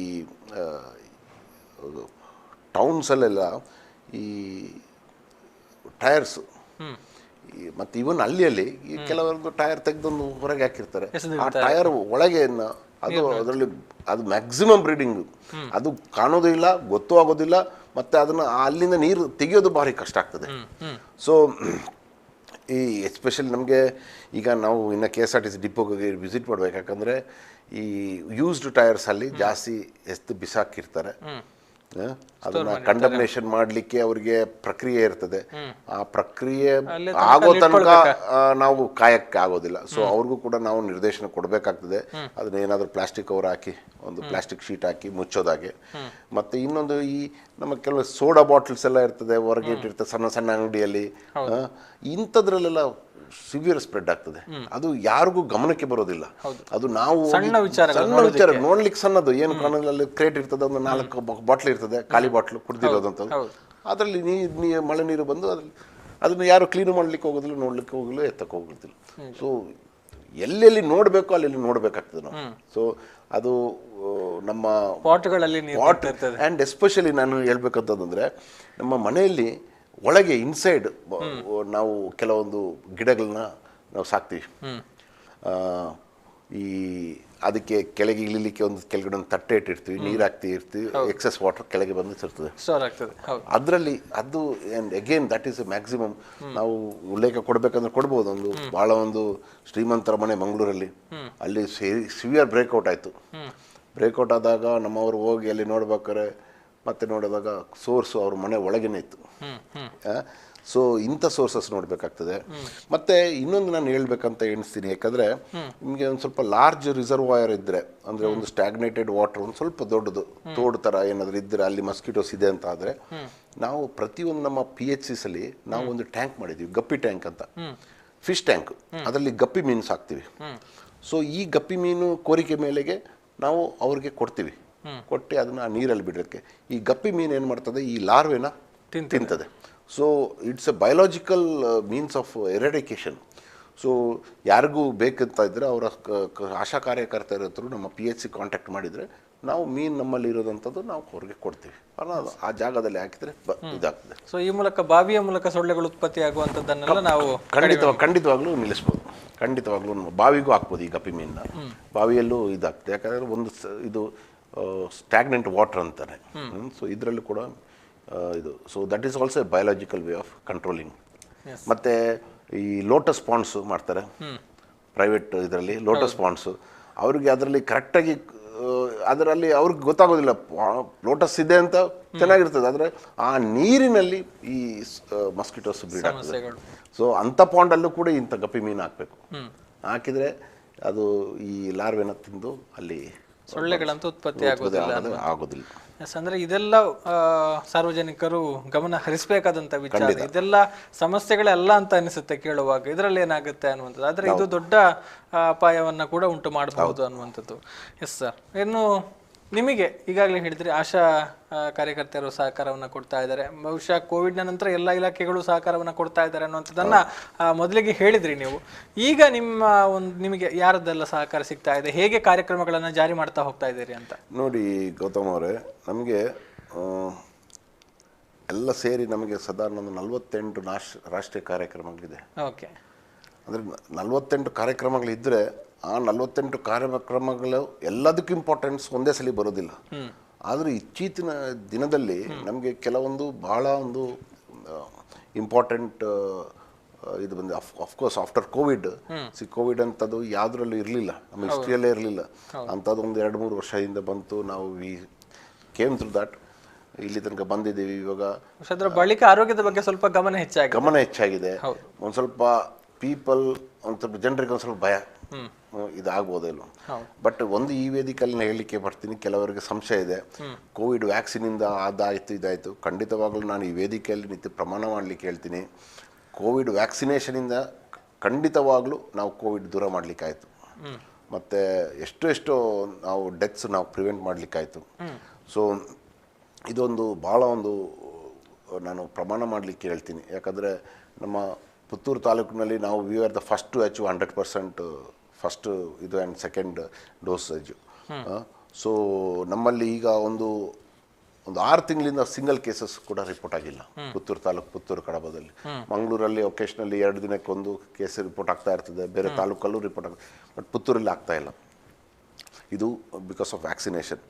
ಇನ್ನೊಂದು ಏನು ನಾನು ಹೇಳಲಿಕ್ಕೆ ಪಡ್ತೀನಿ ಅಂದರೆ, ಈಗ ಲಸಿಕಾ ಕಾರ್ಯಕ್ರಮಗಳಲ್ಲಿ ನಮ್ಮ ಮಕ್ಕಳಲ್ಲಿ ಲಸಿಕಾ ಕಾರ್ಯಕ್ರಮ ಆಗ್ತಾಯಿದೆ. ಈ ಲಸಿಕಾ ಕಾರ್ಯಕ್ರಮದಲ್ಲಿ ಒಂದೊಂದು ಲಸಿಕೆಗಳು ನಾವು ಹೆಚ್ಚು ಮಾಡ್ಕೊಂಡು ಬರ್ತಾ ಇದ್ದೀವಿ. ಈಗ ಲಾಸ್ಟ್ ಇಯರ್ PCV ವ್ಯಾಕ್ಸಿನ್ ಅಂತ, ನ್ಯೂಮೋಕಾಕಲ್ ಕಾಂಜುಗೇಟ್ ವ್ಯಾಕ್ಸಿನ್ ಅಂತ, ಅದು ನಮ್ಮ ನ್ಯೂಮೋನಿಯಾನ ಪ್ರಿವೆಂಟ್ ಮಾಡಲಿಕ್ಕೆ, ಇನ್ಫ್ಲೂಯೆನ್ಸಾ ನ್ಯೂಮೋನಿಯಾನ ಪ್ರಿವೆಂಟ್ ಮಾಡಲಿಕ್ಕೆ ಇಂಟ್ರೊಡ್ಯೂಸ್ ಮಾಡಿದ್ವಿ. ಅದಕ್ಕಿಂತ ಮುಂಚೆ ಓರಲ್ ವ್ಯಾಕ್ಸಿನ್ ಒಂದು ಈ ಅತಿಸಾರ ಬೇದಿಗೆ ಓರಲ್ ವ್ಯಾಕ್ಸಿನ್ ನಾವು ಶುರು ಮಾಡಿದ್ವಿ. ಈಗ ನಾವು JE ವ್ಯಾಕ್ಸಿನ್ನ ಕೂಡ, ಜಾಪನೀಸ್ ಎನ್ಸೆಫಲೈಟಿಸ್ ಅಂತ ಮೆದುಳು ಜ್ವರ, ಇದ್ರ ವ್ಯಾಕ್ಸಿನ್ ಕೂಡ ನಾವು ಇನ್ನು ರೋಟೀನ್ ಇಮ್ಯುನೈಸೇಷನಲ್ಲಿ ಇದು ಮಾಡ್ತಾಯಿದ್ವಿ. ಅದೇ ರೀತಿ ನಾವು ನಮ್ಮದು ಕೆಲವೊಂದು ಮುಖ್ಯ ಕಾರ್ಯಕ್ರಮಗಳು ಈಗ ಪ್ರೆಸ್ಸಿಂಗ್ ಮ್ಯಾಟರ್ಸ್ ಅಂದರೆ, ನಾವು ನಮ್ಮ ದೇಶ TB ಕ್ಷಯರೋಗ ಮುಕ್ತ ಭಾರತ ಆಗಲಿಕ್ಕಿದೆ. 2025 ಕ್ಷಯ ಮುಕ್ತ ಭಾರತ ಆಗಲಿಕ್ಕೆ TB ಎಲಿಮಿನೇಷನ್ ಪ್ರೋಗ್ರಾಮ್ ಅಂತ ಮಾಡಿದ್ವಿ. ಈಗ ನಮ್ಮ national program national tuberculosis elimination program ಅಂತ ಆಗಿದೆ. ಸೊ ಹೆಚ್ಚಿನಾಗಿ ನಾವು ಕಫ ಪರೀಕ್ಷೆ ಮಾಡ್ತಾ ಇದ್ದೀವಿ, ಭಾಳ ಹೆಚ್ಚಿನಾಗಿ ಆಕ್ಟಿವ್ ಕೇಸ್ ಫೈಂಡಿಂಗ್ ನಾವು ಮಾಡ್ತಾ ಇದ್ದೀವಿ. ಈಗ ಅಂಥದ್ರಲ್ಲಿ ಕೇಸಸ್ ಕೂಡ ಡಿಟೆಕ್ಟ್ ಆಗ್ತಾ ಇದೆ. ಕೇಸಸ್ಗೆ ಡಿಟೆಕ್ಟ್ ಆದ ಕೇಸಸ್ಗೆ ನಾವು ಕಂಪ್ಲೀಟ್ ಫ್ರೀ ಟ್ರೀಟ್ಮೆಂಟ್ ಕೊಡ್ತೀವಿ.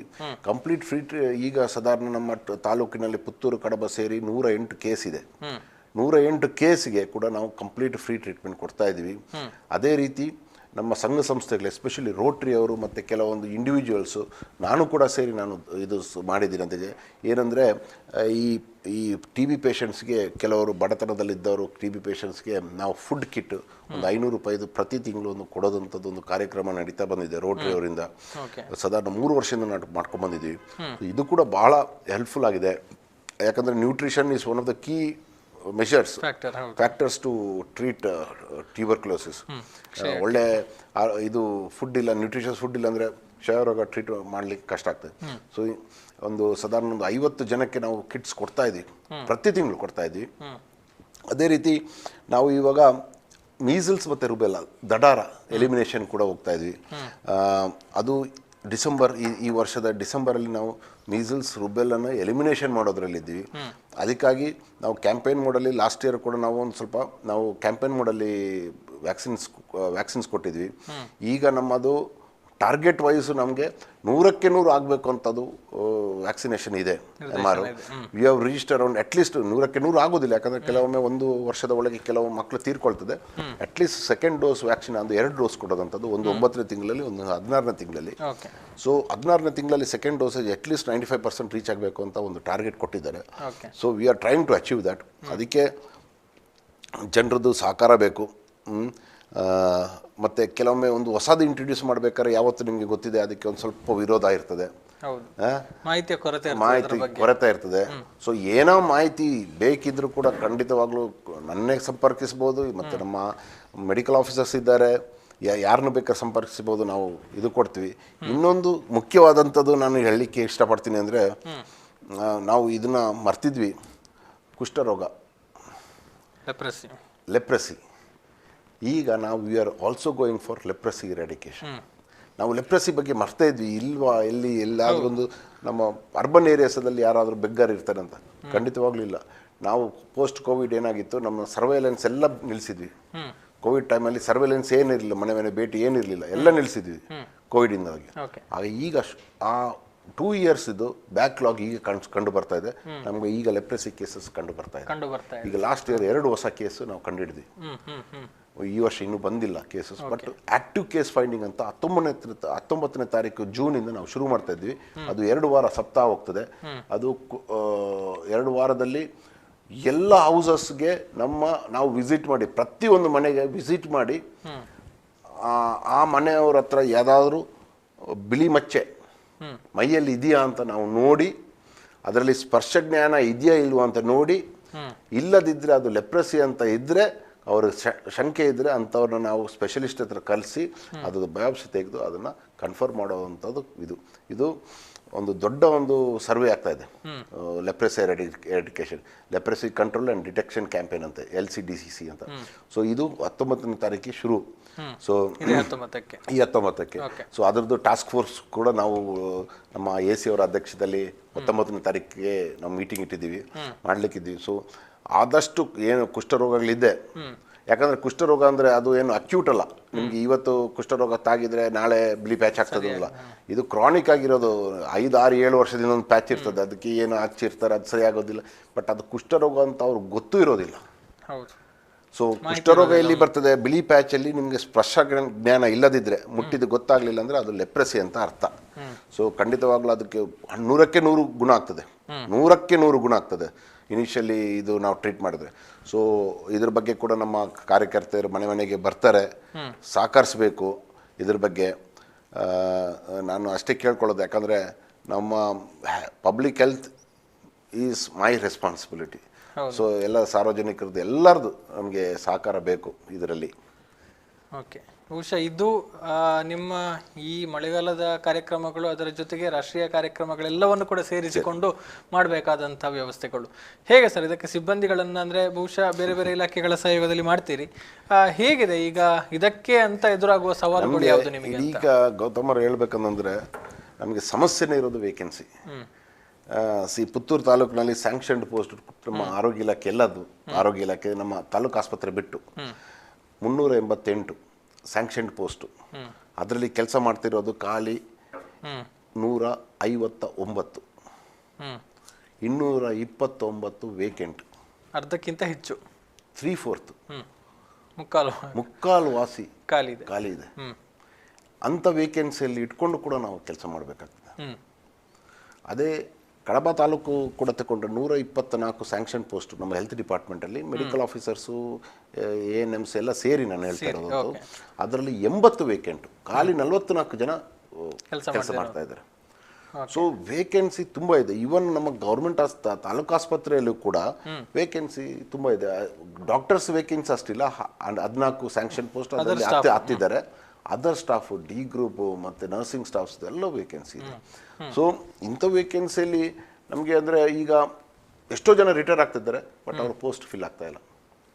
ನಾವು ಅಂಥ ವೇಕೆನ್ಸಿನ ಇದ್ದು ಕೂಡ ನಾವು ಇಷ್ಟು ಕೆಲಸ ಮಾಡ್ತಾ ಇರೋದು ಒಂದು ನಾವು ದೊಡ್ಡ ಚಾಲೆಂಜ್ ಇದು ಖಂಡಿತವಾಗ್ಲೂ. ಯಾಕಂದರೆ ನಾವು ಗೌರ್ಮೆಂಟ್ ಆರ್ಡರ್ಸ್ ಎಲ್ಲ ಇಂಪ್ಲಿಮೆಂಟ್ ಮಾಡಬೇಕಾಗ್ತದೆ, ಇಲ್ಲ ಅನ್ಲಿಕ್ಕೆ ಆಗೋದಿಲ್ಲ. ಆರೋಗ್ಯದ ವಿಚಾರಕ್ಕೆ ಬಂದಾಗ ರಿಸ್ಕ್ ಆಗೋದಿಲ್ಲ. ಸೊ ಅವರ್ ಚಾಲೆಂಜಸ್ ನಮ್ಗೆ ಆಲ್ಮೋಸ್ಟ್ 2/3 ವೇಕೆನ್ಸಿ ಇದೆ ನಮ್ಮದ್ರಲ್ಲಿ, ಎಲ್ಲದರಲ್ಲೂ ಇದೆ. ಇವಾಗ ಅವರು ಕಾಣಿಯೂರಿಂದ ಗಣೇಶ್ ಅವರು ಕೂಡ ಉದಯನಾಟಕ ಅವರು ಹೇಳಿದರು, ವೇಕೆನ್ಸಿ ಇದೆ, ಅದನ್ನು ಫಿಲ್ ಮಾಡೋ ಒಂದು ಪ್ರಕ್ರಿಯೆ ಒಂದು ಸರ್ಕಾರದಿಂದ ಆದರೆ ಬಹಳ ಒಳ್ಳೆಯದು. ಎಸ್, ಹಾಗಿದ್ದಾಗ ಈ ಕಾರ್ಯಕ್ರಮಗಳನ್ನು ಇನ್ನಷ್ಟು ವೇಗವಾಗಿ, ಇನ್ನಷ್ಟು ಗಂಭೀರವಾಗಿ ಮಾಡೋದಕ್ಕಾಗುತ್ತೆ ಅನ್ನುವಂಥದ್ದು. ಓಕೆ, ಇನ್ನು ಇದನ್ನು ಬಿಟ್ಟು ನಿಮಗೆ ಇರುವಂತಹ ಸವಾಲುಗಳು ಯಾವ ಸರ್?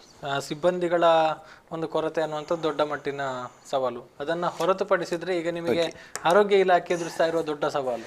ಈಗ ನಾನು ಇದ್ರ ಬಗ್ಗೆ ಪೂರಕವಾಗಿ ನಮ್ಮ ಆರೋಗ್ಯ ಇಲಾಖೆಯಲ್ಲಿ ಪೂರಕವಾಗಿ ಕೆಲಸ ಮಾಡ್ತಿರೋದಂತಂದು 2 ಪ್ರೋಗ್ರಾಮ್ಸ್ ಬಂದಿದೆ.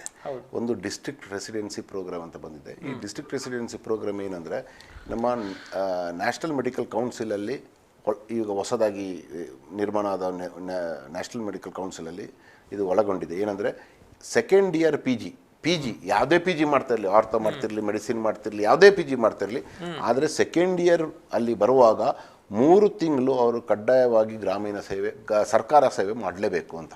ಕಡ್ಡಾಯವಾಗಿ 3 ತಿಂಗಳು. ಇದರಿಂದ ಏನಾಗಿದೆ, ನಮಗೆ ಒಂದು ಸ್ವಲ್ಪ ಹ್ಯೂಮನ್ ರಿಸೋರ್ಸು ಬಂದಿದೆ. ಡಾಕ್ಟರ್ಸ್ ಬರ್ತಾ ಇದ್ದಾರೆ. ನಮ್ಮ ಇವಾಗ ತಾಲೂಕಿಗೆ 40 ಜನನ ನೇಮಕ ಮಾಡಿದ್ದಾರೆ ಕ್ಷೇಮ ಆಸ್ಪತ್ರೆಯಿಂದ, ಒಂದು 4 ಜನ ಕಾನೂಚೂರು ಆಸ್ಪತ್ರೆಯಿಂದ. ಇವರು ಪೋಸ್ಟ್ ಗ್ರಾಜ್ಯುಯೇಟ್ ಸ್ಟೂಡೆಂಟ್ಸ್. ಇವ್ರನ್ನ ನಾವು ತಾಲೂಕು ಆಸ್ಪತ್ರೆಯಲ್ಲಿ, ಸಮುದಾಯ ಆರೋಗ್ಯ ಕೇಂದ್ರದಲ್ಲಿ ಮತ್ತು ಪ್ರಾಥಮಿಕ ಆರೋಗ್ಯ ಕೇಂದ್ರದಲ್ಲಿ ಹಂಚಿದ್ದೀನಿ. ಹಂಚಿ ಅವರು ಕೆಲಸ ಮಾಡ್ತಾ ಇದ್ದಾರೆ. ಬೆಳಿಗ್ಗೆ ಬಂದು ಸಂಜೆ ಹೋಗ್ತಾ ಇದ್ದಾರೆ. ಕೆಲವೊಬ್ಬರು ಈ ಸರ್ಜಿಕಲ್ ಇದರಲ್ಲಿ ಫೀಲ್ಡಲ್ಲಿ ಇದ್ದವರು, ಆರ್ಥೋದಲ್ಲಿದ್ದವರು ಕೆಲವೊಂದು 2 ಇಲ್ಲೇ ರೂಮ್ ಮಾಡ್ಕೊಂಡು ಉಳ್ಕೊಂಡಿದ್ದಾರೆ. ಸೊ ಇದೊಂದು. ಮತ್ತು ಇನ್ನೊಂದು ಅಂದರೆ 1 ಇಯರ್ ಬಾಂಡ್ ಅಲ್ಲ, ಇದು ಕೂಡ 1 ಇಯರ್ ಬಾಂಡ್ ಪೋಸ್ಟ್ MBBS. ಅವರು 1 ಇಯರ್ ಬಾಂಡು, ಕೆಲವರು ಎಲ್ಲರಿಗಲ್ಲ, ಗೌರ್ಮೆಂಟ್ ಸೀಟ್ಸ್ ಸಿಕ್ಕಿದವ್ರಿಗೆ 1 ಇಯರ್ ಬಾಂಡ್ ಅಂತ ಇದೆ.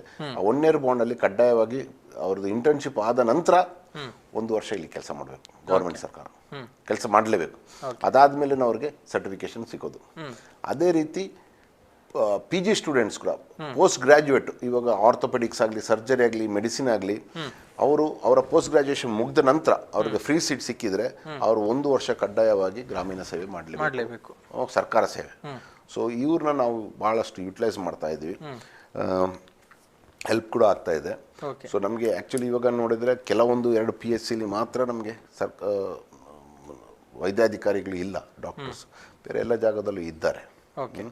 ಸೊ ಬಟ್ ಅದರ್ ಸ್ಟಾಫ್ ನಮಗೆ ಡಾಟಾ ಎಂಟ್ರೀಸು, ಕ್ಲರ್ಕ್ಸ್ ಸಮಸ್ಯೆ ಹೇಳಿದರೆ ಇಡೀ ಪುತ್ತೂರು ತಾಲೂಕಲ್ಲಿ ನಮಗೆ ಇರೋದೊಬ್ಬರು, ಇಡೀ ಪುತ್ತೂರು ಕಡಬಕ್ಕೆ. ಸೊ 2 ತಾಲೂಕನ್ನು ಮೇಂಟೈನ್ ಮಾಡೋದಂಥದ್ದು ಬಹಳ ಕಷ್ಟ ಆಗ್ತದೆ, ದೊಡ್ಡ ಸವಾಲು. ಬಹುಶಃ ಇಲ್ಲಿ PG ಸ್ಟೂಡೆಂಟ್ಗಳು ಅಂತ ಹೇಳಿದ್ರು ಕೂಡ ಬಹುಶಃ ಸಾರ್ವಜನಿಕರು ಸ್ವಲ್ಪ ಹಿಂದೆಟು ಹಾಕುವಂಥ ಅವಕಾಶಗಳಿದೆ. ಅಂದರೆ ಅನುಭವ ಇರೋದಿಲ್ಲ ಅನ್ನುವಂಥ ಒಂದು ಆತಂಕ ಕೂಡ ಕಾಡಬಹುದು ಅನ್ನುವಂಥದ್ದು. ಅನುಭವ ಒಂದು ಅಂದರೆ ಅವ್ರಿಗೆ ಸಾರ್ವಜನಿಕ ಆಸ್ಪತ್ರೆಗಳಲ್ಲಿ ಕೆಲಸ ಮಾಡಿ ಅಭ್ಯಾಸ ಇರೋದಿಲ್ಲ. ಅವ್ರಿಗೆ ಏನು ಪೋಸ್ಟ್ ಗ್ರಾಜ್ಯುಯೇಷನ್ ಆದ ನಂತರ ಅವರು ಈ ಕ್ಷೇಮದಂಥ ದೊಡ್ಡ ಆಸ್ಪತ್ರೆಯಲ್ಲಿ AC ಹಾಲಲ್ಲಿ ಕೂತ್ಕೊಂಡು ಕೆಲಸ ಮಾಡೋದಂಥದ್ದು ಇರ್ತದೆ. ಮತ್ತು 100ರಲ್ಲಿ ಒಂದು 95 ಜನ ಅವರು ಬೇರೆ ರಾಜ್ಯದಿಂದ ಬಂದವರು, ಯಾರಿಗೂ ಕನ್ನಡ ಬರೋದಿಲ್ಲ, ಸ್ಥಳೀಯ ಭಾಷೆ ಬರೋದಿಲ್ಲ. ಭಾಳ ಕಷ್ಟ ಆಗ್ತದೆ. ಅವರೊಂದು ಹೇಳ್ತಾರೆ, ಇವರೊಂದು ಕೇಳ್ತಾರೆ. ಆದರೂ ಕೂಡ ನಾವು ಅಲ್ಲಿದ್ದ ಸಿಬ್ಬಂದಿಗಳಿಗೆ ನಾವು ಒಂದು ಸ್ವಲ್ಪ ಹೇಳಿರ್ತೀವಿ, ಇವರಿಗೆ ಒಂದು ಸ್ವಲ್ಪ ಗೈಡ್ ಮಾಡಿ ಹೇಗೆ ಅಂತ. ಬಟ್ ದಿಸ್ ಇಸ್ ಬೇಸಿಕಲಿ ಏನಂದರೆ, ನಮ್ಮ ಸರ್ಕಾರಿ ಸಂಸ್ಥೆಗಳು ಹೇಗೆ ಕೆಲಸ ಮಾಡ್ತದೆ ಅಂದರೆ ಪ್ರತಿಯೊಬ್ಬರಿಗೂ ಗೊತ್ತಾಗಲಿ ಅಂತ, ಯಾವ ರೀತಿಯಲ್ಲಿ, ಎಷ್ಟು ಒತ್ತಡದಲ್ಲಿ ಹೇಗೆ ಮಾಡ್ತೀವಿ ಅಂತ ಅವ್ರಿಗೂ ಕೂಡ ಒಂದು ಅರಿವು ಆಗಲಿ ಅಂತ ಹೇಳೋವಂಥ ನಿಟ್ಟಿನಲ್ಲಿ ಇವ್ರು ಬರ್ತಾ ಇರೋದಂಥದ್ದು. ಬರೋ ದಿನದಲ್ಲಿ, ಯಾಕಂದರೆ ದಿಸ್ ಫಸ್ಟ್ ಟೈಮ್ ಇದು ಆಗ್ತಾ ಇರೋದು ಪ್ರೋಗ್ರಾಮು. ಫಸ್ಟ್ ಟೈಮ್ ನಮ್ಮ ಸ್ಟೇಟಲ್ಲಿ. ನಮಗೂ ಇದ್ರ ಬಗ್ಗೆ ಹೆಚ್ಚು ಎಕ್ಸ್ಪೀರಿಯನ್ಸ್ ಇಲ್ಲ. ಮುಂದಿನ ದಿನದಲ್ಲಿ ಏನು ಮಾಡಬೇಕು, ಹೇಗೆ ಮಾಡಬೇಕು ಅಂತಲೂ ಗೊತ್ತಿಲ್ಲ ನಮಗೆ. ಎಲ್ಲಿ ತನಕ ಇರ್ತದೆ ಅಂತಲೂ ಇದು ಗೊತ್ತಿಲ್ಲ. ನ್ಯೂ ಪ್ರೋಗ್ರಾಮ್ ಬಂದರೆ ಒಳ್ಳೆಯದು, ಇದು ಕಂಟಿನ್ಯೂ ಆದರೆ. ಯಾಕಂದರೆ ಅಟ್ಲೀಸ್ಟ್ ಕೊರತೆಯನ್ನು ಅಲ್ಲಿ ನೀಗಿಸಬಹುದು ಅನ್ನುವಂಥದ್ದು. ಓಕೆ, ಇನ್ನು ಇದರ ಜೊತೆಗೆ ಚಾಲೆಂಜಸ್ ನೀವು ಹೇಳಿದ್ರಿ. Challenges R plenty. ಒಂದು ಹೇಳಿದೆ, ಅಫ್ಕೋರ್ಸ್ ವೇಕೆನ್ಸೀಸ್ ತುಂಬ ಇದೆ.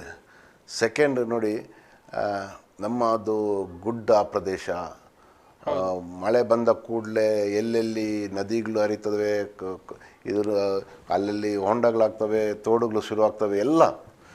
ಸೊ ಟ್ರಾವೆಲಿಂಗ್, ಯಾಕಂದರೆ ನಮ್ಮದು ಈ ಮಲೆನಾಡು ಪ್ರದೇಶ ಆ ಸೈಡ್ ಏರಿಯಾದಲ್ಲೆಲ್ಲ ಒಂದು ಕ್ಲಸ್ಟರ್ ಹೌಸಸ್ ಇರ್ತದೆ. ಒಂದು ಹಳ್ಳಿ ಅಂದರೆ ಒಂದು ಜಾಗದಲ್ಲಿ ಎಲ್ಲ ಹಳ್ಳಿಯವರು ಒಂದು ಜಾಗದಲ್ಲಿ ಇರ್ತಾರೆ. ನಮ್ಮಲ್ಲಿ ಆಗಲ್ಲ. ನಮ್ಮಲ್ಲಿ ಒಂದು ಗುಡ್ಡೆಯಲ್ಲಿ ಒಬ್ಬರು ಮನೆ, ಇನ್ನೊಂದು ಗುಡ್ಡೆಯಲ್ಲಿ ಒಬ್ಬರು ಮನೆ, ಅದ್ರ ಮಧ್ಯದಲ್ಲಿ ಅದ್ರ ಮಧ್ಯದಲ್ಲಿ ಒಂದು ನದಿ ತೋಡು ಹೋಗಿರ್ತದೆ. ಸೊ ಇದನ್ನು ದಾಟಿ ಎಲ್ಲ ಹೋಗೋದಂಥದ್ದು. ಏನಾಗಿದೆ ಅಂದರೆ, this is one challenge. It's ನಮ್ಮ ಟೆರೇನಿಗೆ ನಮಗೆ ಸಿಕ್ಕಿರೋವಂಥ man power is very less. So man power ಖಂಡಿತವಾಗ್ಲೂ ಹೆಚ್ಚಿಸಬೇಕಾಗ್ತದೆ. ಯಾಕಂದರೆ ಸರ್ಕಾರದ ಅವರು ರೆಗ್ಯುಲರ್ ಮಾಡಿದರೆ 30,000ಗೆ ಒಂದು PHC ಅಂತ, 30,000 ನಿಮ್ಮ ಪಾಪ್ಯುಲೇಷನ್ಗೆ ಒಂದು PHC ಮಾಡೋದು. ಆದರೆ ನಮ್ಮ ಇದಕ್ಕೆ ಅದನ್ನು ಬಿಟ್ಟು ನಮ್ಮ ಏರಿಯಾದು ನೋಡಿ ಏರಿಯಾಕ್ಕೆ ಅನುಗುಣವಾಗಿ ಅವರು ಸೂಟಬಲ್ ಆಗಿ ನಮಗೆ ಹೆಚ್ಚಿನ PHCs ಅಲಾಟ್ ಮಾಡಬೇಕು, ಸಬ್ ಸೆಂಟರ್ಸ್ ಹೆಚ್ಚಿನಾಗಿ ಅಲಾಟ್ ಮಾಡಬೇಕು. ಅದು ಸಬ್ ಸೆಂಟರ್ ಅಲಾಟ್ ಮಾಡೋದಲ್ಲ, ನಮಗೆ HR ಹ್ಯೂಮನ್ ರಿಸೋರ್ಸ್ ಕೂಡ ನಮಗೆ ಅದಕ್ಕೆ ಕೊಡಬೇಕು. ಮತ್ತು ನೋಡಿ, ನಮ್ಮಲ್ಲಿ ಈಗ ನಿಮಗೆ ಗೊತ್ತಿದೆ, ಹೊಸ ಕಾನೂನಿನ ಪ್ರಕಾರ 15 ವರ್ಷದ ಮೇಲ್ಪಟ್ಟ ಗಾಡಿಗಳನ್ನು ಓಡಿಸೋಂಗಿಲ್ಲ ಅಂತ. ಡೀಸೆಲ್ ವೆಹಿಕಲ್ಸು ನಮ್ಮಲ್ಲಿ ಇದ್ದಿದ್ದು 2 ವೆಹಿಕಲ್ಸು ಪುತ್ತೂರು ತಾಲೂಕಲ್ಲಿ. ಆ 2ಕ್ಕೂ 23 ವರ್ಷ ಆಗಿದೆ. ಆ 2 ಬರೋ ಈ ಜುಲೈ ತನಕ ಯೂಸ್ ಮಾಡಲಿಕ್ಕಿಲ್ಲ. ನಮಗೆ ಇದೊಂದು ಒತ್ತಡ. ಈ transportation of vaccines, medicines, human resource. ಇವಾಗ ಇಲ್ಲಿಂದ ನಾವು ಡಾಕ್ಟರ್ಸ್ನೆಲ್ಲ ಬೇರೆ ಬೇರೆ PHCಗೆ ಕರ್ಕೊಂಡು ಹೋಗ್ತಾ ಇದ್ದೀವಿ ಆ ಜೀಪಲ್ಲಿ. ಈಗ ಜುಲೈ ಆದರೆ ನಮಗೆ ವೆಹಿಕಲ್ ಇಲ್ಲದ ಕಾರಣ ಅದು ಕೂಡ ನಿಲ್ತದೆ. ಸೊ ನಾನು ಬರ್ದಾಕಿದ್ದೀನಿ, ಹೇಳೋದೆಲ್ಲ ನಾವು ಹೇಳಿದ್ದೀವಿ, ಬಟ್ ಮೇಲೆ ಇಂದ ಆರ್ಡರ್ ಆಗಿ ಇದಾಗಬೇಕಷ್ಟದು ಸ್ಯಾಂಕ್ಷನ್ ಆಗಿ ಬರಬೇಕು. ಸೊ ಇದು ಒಂದು ಸವಾಲಾಗಿದೆ ನಮಗೆ. ಪ್ಲಸ್ ಅಫ್ಕೋರ್ಸ್ ಇವಾಗ ಹೊಸ ಶಾಸಕರು ಬಂದಿದ್ದಾರೆ. ಭಾಳ ಒಂದು ಮುತುವರ್ಜಿಯಿಂದ ಅವರು ಹೆಲ್ತಿನ ಬಗ್ಗೆ ಭಾಳಷ್ಟು ಒಂದು ಈಸ್ ವೆರಿ ಇಂಟ್ರೆಸ್ಟೆಡ್. ಮೀಟಿಂಗ್ಸ್ ಕೂಡ ಮಾಡಿದ್ದಾರೆ. ಅವ್ರಿಗೆ ಪೂರಕವಾಗಿ ನಾನು ನಮ್ಮ ಇಲಾಖೆಯಿಂದ ಖಂಡಿತವಾಗ್ಲೂ ನಾನು ಸ್ಪಂದಿಸ್ತೀನಿ. ಯಾಕಂದರೆ ಅದರಲ್ಲಿ 2 ಮಾತಿಲ್ಲ. ನಮ್ಮಲ್ಲಿ ನಮ್ಮ ಏನು ಸರ್ಕಾರದ ಒಂದು ಆದೇಶಗಳಿದೆ, ಏನು ಕಾರ್ಯಕ್ರಮಗಳಿದೆ, ಅದನ್ನು ಖಂಡಿತವಾಗ್ಲೂ ನಾನಲ್ಲ, ನನ್ನ ಕೆಳಗಿನ ಅಧಿಕಾರಿಗಳು ಕೂಡ ಎಲ್ಲರೂ ಕೂಡ ಸ್ಪಂದಿಸ್ಕೊಂಡು ಹೋಗಲೇಬೇಕಾದದ್ದು. ಸೊ ಇದ್ರ ಬಗ್ಗೆ ಯಾಕಂದರೆ ನಾವು ಡಿಸ್ಟ್ರಿಕ್ಟಲ್ಲಿ ನಾವು ದಿ ಟಾಪ್ ಪರ್ಫಾರ್ಮಿಂಗ್ ತಾಲೂಕು ನಾವು ಎಲ್ಲ ಒಂದು ವಿಷಯದಲ್ಲಿ. ಯಾವುದೇ ಟಾರ್ಗೆಟ್ಸ್ ಇದ್ರೂ ನಾವು ಕೂಡ ಫಸ್ಟ್ ರೀಚ್ ಆಗೋರಂಥದ್ದು. ಸೊ ನಮಗೆ ಇದೇ ಒಂದು ಸ್ಪೀಡಲ್ಲಿ ನಾವು ಹೋಗಬೇಕು ಅಂತ ನಾನು ಇದ್ದೇನೆ. ಸೊ ಇದಕ್ಕೆ ಎಲ್ಲರದು ಸಹಕಾರ ಬೇಕು ಅಂತ ಕೇಳ್ತಾ ಇದ್ದೀನಿ. ಇದೇನು ಓಕೆ. ಅದರ ಜೊತೆಗೆ ಈಗ ಡಯಾಲಿಸಿಸ್ಗೆ ಸಂಬಂಧಪಟ್ಟ ಹಾಗೆ ಕೂಡ ಬಹಳಷ್ಟು ಬೇಡಿಕೆ ಇತ್ತು. ಬಹುಶಃ ಪುತ್ತೂರಿನಲ್ಲಿ ಈಗ ರೋಟರಿ ಅವರು ಒಂದು 6 ಇದನ್ನು ತಾಲೂಕು ಸರ್ಕಾರಿ ಆಸ್ಪತ್ರೆಗೆ ಕೊಟ್ಟಿದ್ದಾರೆ. ಇನ್ನು ಕಡಬ ಭಾಗಕ್ಕೆ ಸಂಬಂಧಪಟ್ಟ ಹಾಗೆ ಒಂದು ಸ್ವಲ್ಪ ಬೇಡಿಕೆಗಳಿದೆ ಅನ್ನುವಂಥದ್ದು. ಸೊ ಇದರ ಬಗ್ಗೆ ಹೇಳುವುದ್ರೆ ಈಗ ಸದ್ಯಕ್ಕೆ ನೋಡಬೇಕಾದ್ರೆ ಪುತ್ತೂರಲ್ಲಿ 6 ಡಯಾಲಿಸಿಸ್ ಯೂನಿಟ್ಸ್ ಇತ್ತು. ಇತ್ತೀಚೆಗೆ ಮೊನ್ನೆ 9ನೇ ತಾರೀಕು ಮತ್ತೆ 6 ಡಯಾಲಿಸಿಸ್ ಯೂನಿಟ್ ಕಡಬೆಯಿಂದ ನಮ್ಮ ರೋಟರಿ ಕ್ಲಬ್ ಯುವ ಮತ್ತು ಎಲೈಟ್ ಅವರು ಕೊಟ್ಟರು. ಈಗ 12 ಮಿಷಿನ್ ಆಯಿತು. 12 ಮಿಷಿನಲ್ಲಿ ಸಾಧಾರಣ ಒಂದು 60ರಿಂದ 70 ಜನರಿಗೆ ನಾವು ಕಂಟಿನ್ಯೂಸ್ ಆಗಿ ಡಯಾಲಿಸಿಸ್ ಮಾಡ್ಬೋದು. ಮತ್ತು ಇಲ್ಲಿದು ಏನು ವೇಕೆನ್ಸಿ ಇತ್ತು, ಒಂದು 70 ವೇಕೆನ್ಸಿ, ಅದನ್ನು ಕಮ್ಮಿ ಮಾಡ್ಬೋದು. ಮತ್ತು ಯಾಕಂದರೆ ಕಡಬದಲ್ಲಿ ನನಗೆ ಗೊತ್ತಿದ್ದಾಗೆ, ನಾನು ಮೊನ್ನೆ ಒಂದು ಡೇಟಾ ತಗೊಂಡಿದ್ದಾಗೆ 14 ಜನ ಇದ್ದಾರೆ ಡಯಾಲಿಸಿಸ್ ಕಂಟಿನ್ಯೂಸ್ ಮಾಡ್ತಾ ಇರೋದು ಕಡಬ ತಾಲೂಕಿನಲ್ಲಿ. ಸೊ ಈ ಒಂದು 3 ಮಿಷಿನ್ ಏನಾದರೂ ಅಲ್ಲಿಗೆ ಬಂದರೆ, ಈಗ ಮಿಷಿನ್ನು ಒಂದು 2 ತಿಂಗಳಾಯ್ತು ಬಂದು, ಮಾತ್ರ ಮಿಷಿನ್ ಬಂದರೆ ಮಾತ್ರ ಸಾಲದು. ಯಾಕಂದರೆ ಇಟ್ಸ್ ಎ ಬಿಗ್ ಅಪಾರೇಟಸ್. ಅಂದರೆ RO ಪ್ಲ್ಯಾಂಟ್ ಅಂತ ಇದೆ. RO ಪ್ಲ್ಯಾಂಟ್ ಇನ್ಫ್ರಾಸ್ಟ್ರಕ್ಚರ್ ಡೆವಲಪ್ ಮಾಡಬೇಕು. ಮತ್ತು ಅದಕ್ಕೆ ಬೇಕಾದಂಥ ಲೈಸೆನ್ಸಿಂಗ್ ಆಗಬೇಕು. ಯಾಕಂದರೆ ಈಗ ಆಗ್ತಾ ಇರೋದು ಅಂತಂದರೆ ಈ ಡಯಾಲಿಸಿಸ್ನ ಗೌರ್ಮೆಂಟ್ ಔಟ್ಸೋರ್ಸ್ ಮಾಡಿದೆ. ಹ್ಯೂಮನ್ ರಿಸೋರ್ಸ್ ಎಲ್ಲ ಅವ್ರದ್ದೇ. ನಾವು ಮಿಷನರಿ, ಕೆಲವೊಂದು ಜಾಗದಲ್ಲಿ ಮಿಷನರಿ ಕೂಡ ಅವ್ರದ್ದೇ. But government will pay them. ಒಂದೊಂದು ಡಯಾಲಿಸಿಸ್ಗೆ ಅದು ನಿಗದಿತ ಒಂದು ದರ ಏನಿದೆ ಅದು ಗೌರ್ಮೆಂಟ್ ಅವ್ರಿಗೆ ಪೇ ಮಾಡ್ತದೆ. ಸೊ ಅದೊಂದು ಆ್ಯಕ್ಚುಲಿ ಒಳ್ಳೇದು. ಯಾಕಂದರೆ ನಮ್ಮದೊಂದು ಒಂದು ಜವಾಬ್ದಾರಿ ಒಂದು ದೊಡ್ಡ, ಇಲ್ಲಾಂದ್ರೆ ಒಬ್ರು ರಜಾ ಹಾಕಿದ್ರೆ ಏನ್ ಮಾಡೋದು, ಅದೆಲ್ಲ ವ್ಯವಸ್ಥೆ ಸುಗಮವಾಗಿ ನಡ್ಕೊಂಡು ಹೋಗ್ತಾ ಇದೆ. ಸೊ ಮುಂದಿನ ದಿನದಲ್ಲಿ ನಮ್ಮ ಶಾಸಕರು ಕೂಡ ಅದರಲ್ಲಿ ಒಂದು ಹೆಲ್ತ್ ಮಿನಿಸ್ಟ್ರಿಗೆ ಅರ್ಜಿ ಕೊಟ್ಟಿದ್ದಾರೆ. ಸುಳ್ಯ ಕ್ಷೇತ್ರ ಬರ್ತದೆ, ಸುಳ್ಯದ ಶಾಸಕರು ಕೂಡ ಅದನ್ನ ಮೊನ್ನೆ ವಿಸಿಟ್ ಮಾಡಿದ್ದಾರೆ. ಅವ್ರಿಗೂ ಕೂಡ ಇಲ್ಲಿ ಶುರು ಮಾಡಬೇಕು ಅಂತ ಇದೆ. ಇದು ಮಾಡಿದರೆ ಖಂಡಿತವಾಗ್ಲೂ ಅಲ್ಲಿ ಇರುವಂಥ ಡಯಾಲಿಸಿಸ್ ಪೇಷಂಟ್ಸ್ಗೆ ಇದಾಗ್ತದೆ. ಕಿಡ್ನಿ ಡಯಾಲಿಸಿಸ್ ಮಾಡ್ತಾ ಇರೋದಂಥ ಪೇಷಂಟ್ಗೆ ಇದಾಗ್ತದೆ ಅಂತ ನಾನು. ಓಕೆ. ಬಹುಶಃ ಅದರ ಜೊತೆಗೆ ಬಹುಶಃ ನಿಮಗೆ ಇದರ ಬಗ್ಗೆ ಹೆಚ್ಚಿನ ಒಂದು ಆಳವಾದ ಜ್ಞಾನ ಇರೋದ್ರಿಂದ ಕೇಳ್ತಾ ಇರುವಂಥದ್ದು, ಸಣ್ಣ ಪ್ರಾಯದಲ್ಲೇ ಈಗ ಈ ಡಯಾಲಿಸಿಸ್ಗೆ ತುತ್ತಾಗ್ತಾ ಇರೋರ ಸಂಖ್ಯೆ ಹೆಚ್ಚಾಗ್ತಾ ಇದೆ ಅನ್ನುವಂಥದ್ದು ನಾವು ಗಮನಿಸ್ಬೋದಂಥ ವಿಚಾರ. ಯಾಕಾಗಿ ಬರ್ತಾ ಇದೆ? ಇದನ್ನು ಈಗ ಒಂದು ಸಣ್ಣ ಮಟ್ಟಿನಲ್ಲಿ ಅವಾಯ್ಡ್ ಮಾಡುವಂಥದ್ದಿದ್ರೆ ಹೇಗೆ ಮಾಡ್ಬೋದು ಅಂತ. ಇದು ಬೇಸಿಕಲಿ ಒಂದು ಯಾಕೆ ಸಣ್ಣ ಪ್ರಾಯದಲ್ಲಿ ಬರ್ತಾ ಇದೆ ಅಂದರೆ, ಒಂದು ಅಫ್ಕೋರ್ಸು ಅದು ಕಂಜೆನೆಟಲ್ ಹುಟ್ಟಿದಾಗಿನಿಂದ ಕೆಲವು ಇರ್ತದೆ, ಸಿಂಗಲ್ ಕಿಡ್ನಿ ಇರ್ತದೆ, ಕೆಲವೊಂದು ಬೇರೆ ಒಂದು ಕಾರಣದಿಂದ ಕಿಡ್ನಿ ಔಟ್ಲೆಟ್ಸ್ ಎಲ್ಲ ಬ್ಲಾಕ್ ಆಗಿರ್ತದೆ, ಇಂಥವರು ಒಳಗೆ ಬಿಡ್ತಾರೆ. But that's a small amount. But ಈ ಇತ್ತೀಚಿನಾಗಿ ಬರೋದಂಥದ್ದು ಯಾಕಂದರೆ ಅರ್ಲಿ ಆನ್ಸೆಟ್ ಆಫ್ ಡಯಾಬಿಟೀಸು ಮತ್ತು ಹೈಪರ್ ಟೆನ್ಷನ್ ಭಾಳ 20 ವರ್ಷದ ಒಳಗೇನೆ ಅವ್ರಿಗೆ ಶುಗರು BP ಎಲ್ಲ ಬಂದಿರ್ತದೆ. ಅದು ಒಂದು ಕಾರಣ ಇಟ್ಸ್ ಲೈಫ್ ಸ್ಟೈಲ್. ಈಗ ಈ ಮೊಬೈಲ್ ಒಂದು ಬಂದು ಮಕ್ಕಳೆಲ್ಲ ಅದರಲ್ಲೇ ಕೂತು ಹೊರಗೆ ಆಟ ಆಡಲಿಕ್ಕೆ ಹೋಗೋದಿಲ್ಲ, ಅಲ್ಲೇ ಅದರಲ್ಲೇ. It creates obesity, it creates problems. So by the age of 40 ಒಂದು 40 ರೀಚ್ ಆಗಬೇಕಾದ್ರೆ ಅವ್ರಿಗೆಲ್ಲ ಆಗಿರ್ತದೆ. They will be on treatment and ultimately going for CKD, chronic kidney disease. Chronic kidney disease next stage dialysis. So ಇದೊಂದು ಕಾರಣ ಖಂಡಿತವಾಗ್ಲೂ. And environment pollutions ನಿಮಗೆ ಇಂಥದ್ದು ಜಾಸ್ತಿ ನಿಮಗೆ ನಮ್ಮ ಸಿಟೀಸಲ್ಲಿ ಕಂಡು ಬರ್ತದೆ, pollutions. And one of the main factors ಮಾಡ್ತದೆ ಪೇನ್ ಕಿಲ್ಲರ್ಸ್. ಟ್ಯಾಬ್ಲೆಟ್ ತಗೊಳ್ಳೋದಂಥದ್ದು, ಅದು ಚಾಕ್ಲೇಟ್ ಥರ ತಿಂತಾರೆ. ಅಂದರೆ ಸಣ್ಣ ಪುಟ್ಟ ಸಮಸ್ಯೆಗಳು ಹೋಗಿ, ಯಾಕಂದರೆ ಇದನ್ನೆಲ್ಲ ಆ್ಯಕ್ಚುಲಿ ಫಾರ್ಮಸಿಸ್ಟ್ ಕೊಡಬಾರ್ದು. ನಮ್ಮ ಹೋಗಿದ ತಕ್ಷಣ ಯಾವುದೋ ಡೈಕ್ಲಫಿನಾಕ್, ಟ್ರಮಾಡಾಲ್ ತುಂಬ ಟೈಪ್ ಇದೆ. They are addicted to it. ಹೋಗಿ ಪೇನ್ ಕಿಲ್ಲರ್ ತಗೊಳ್ಳೋದು.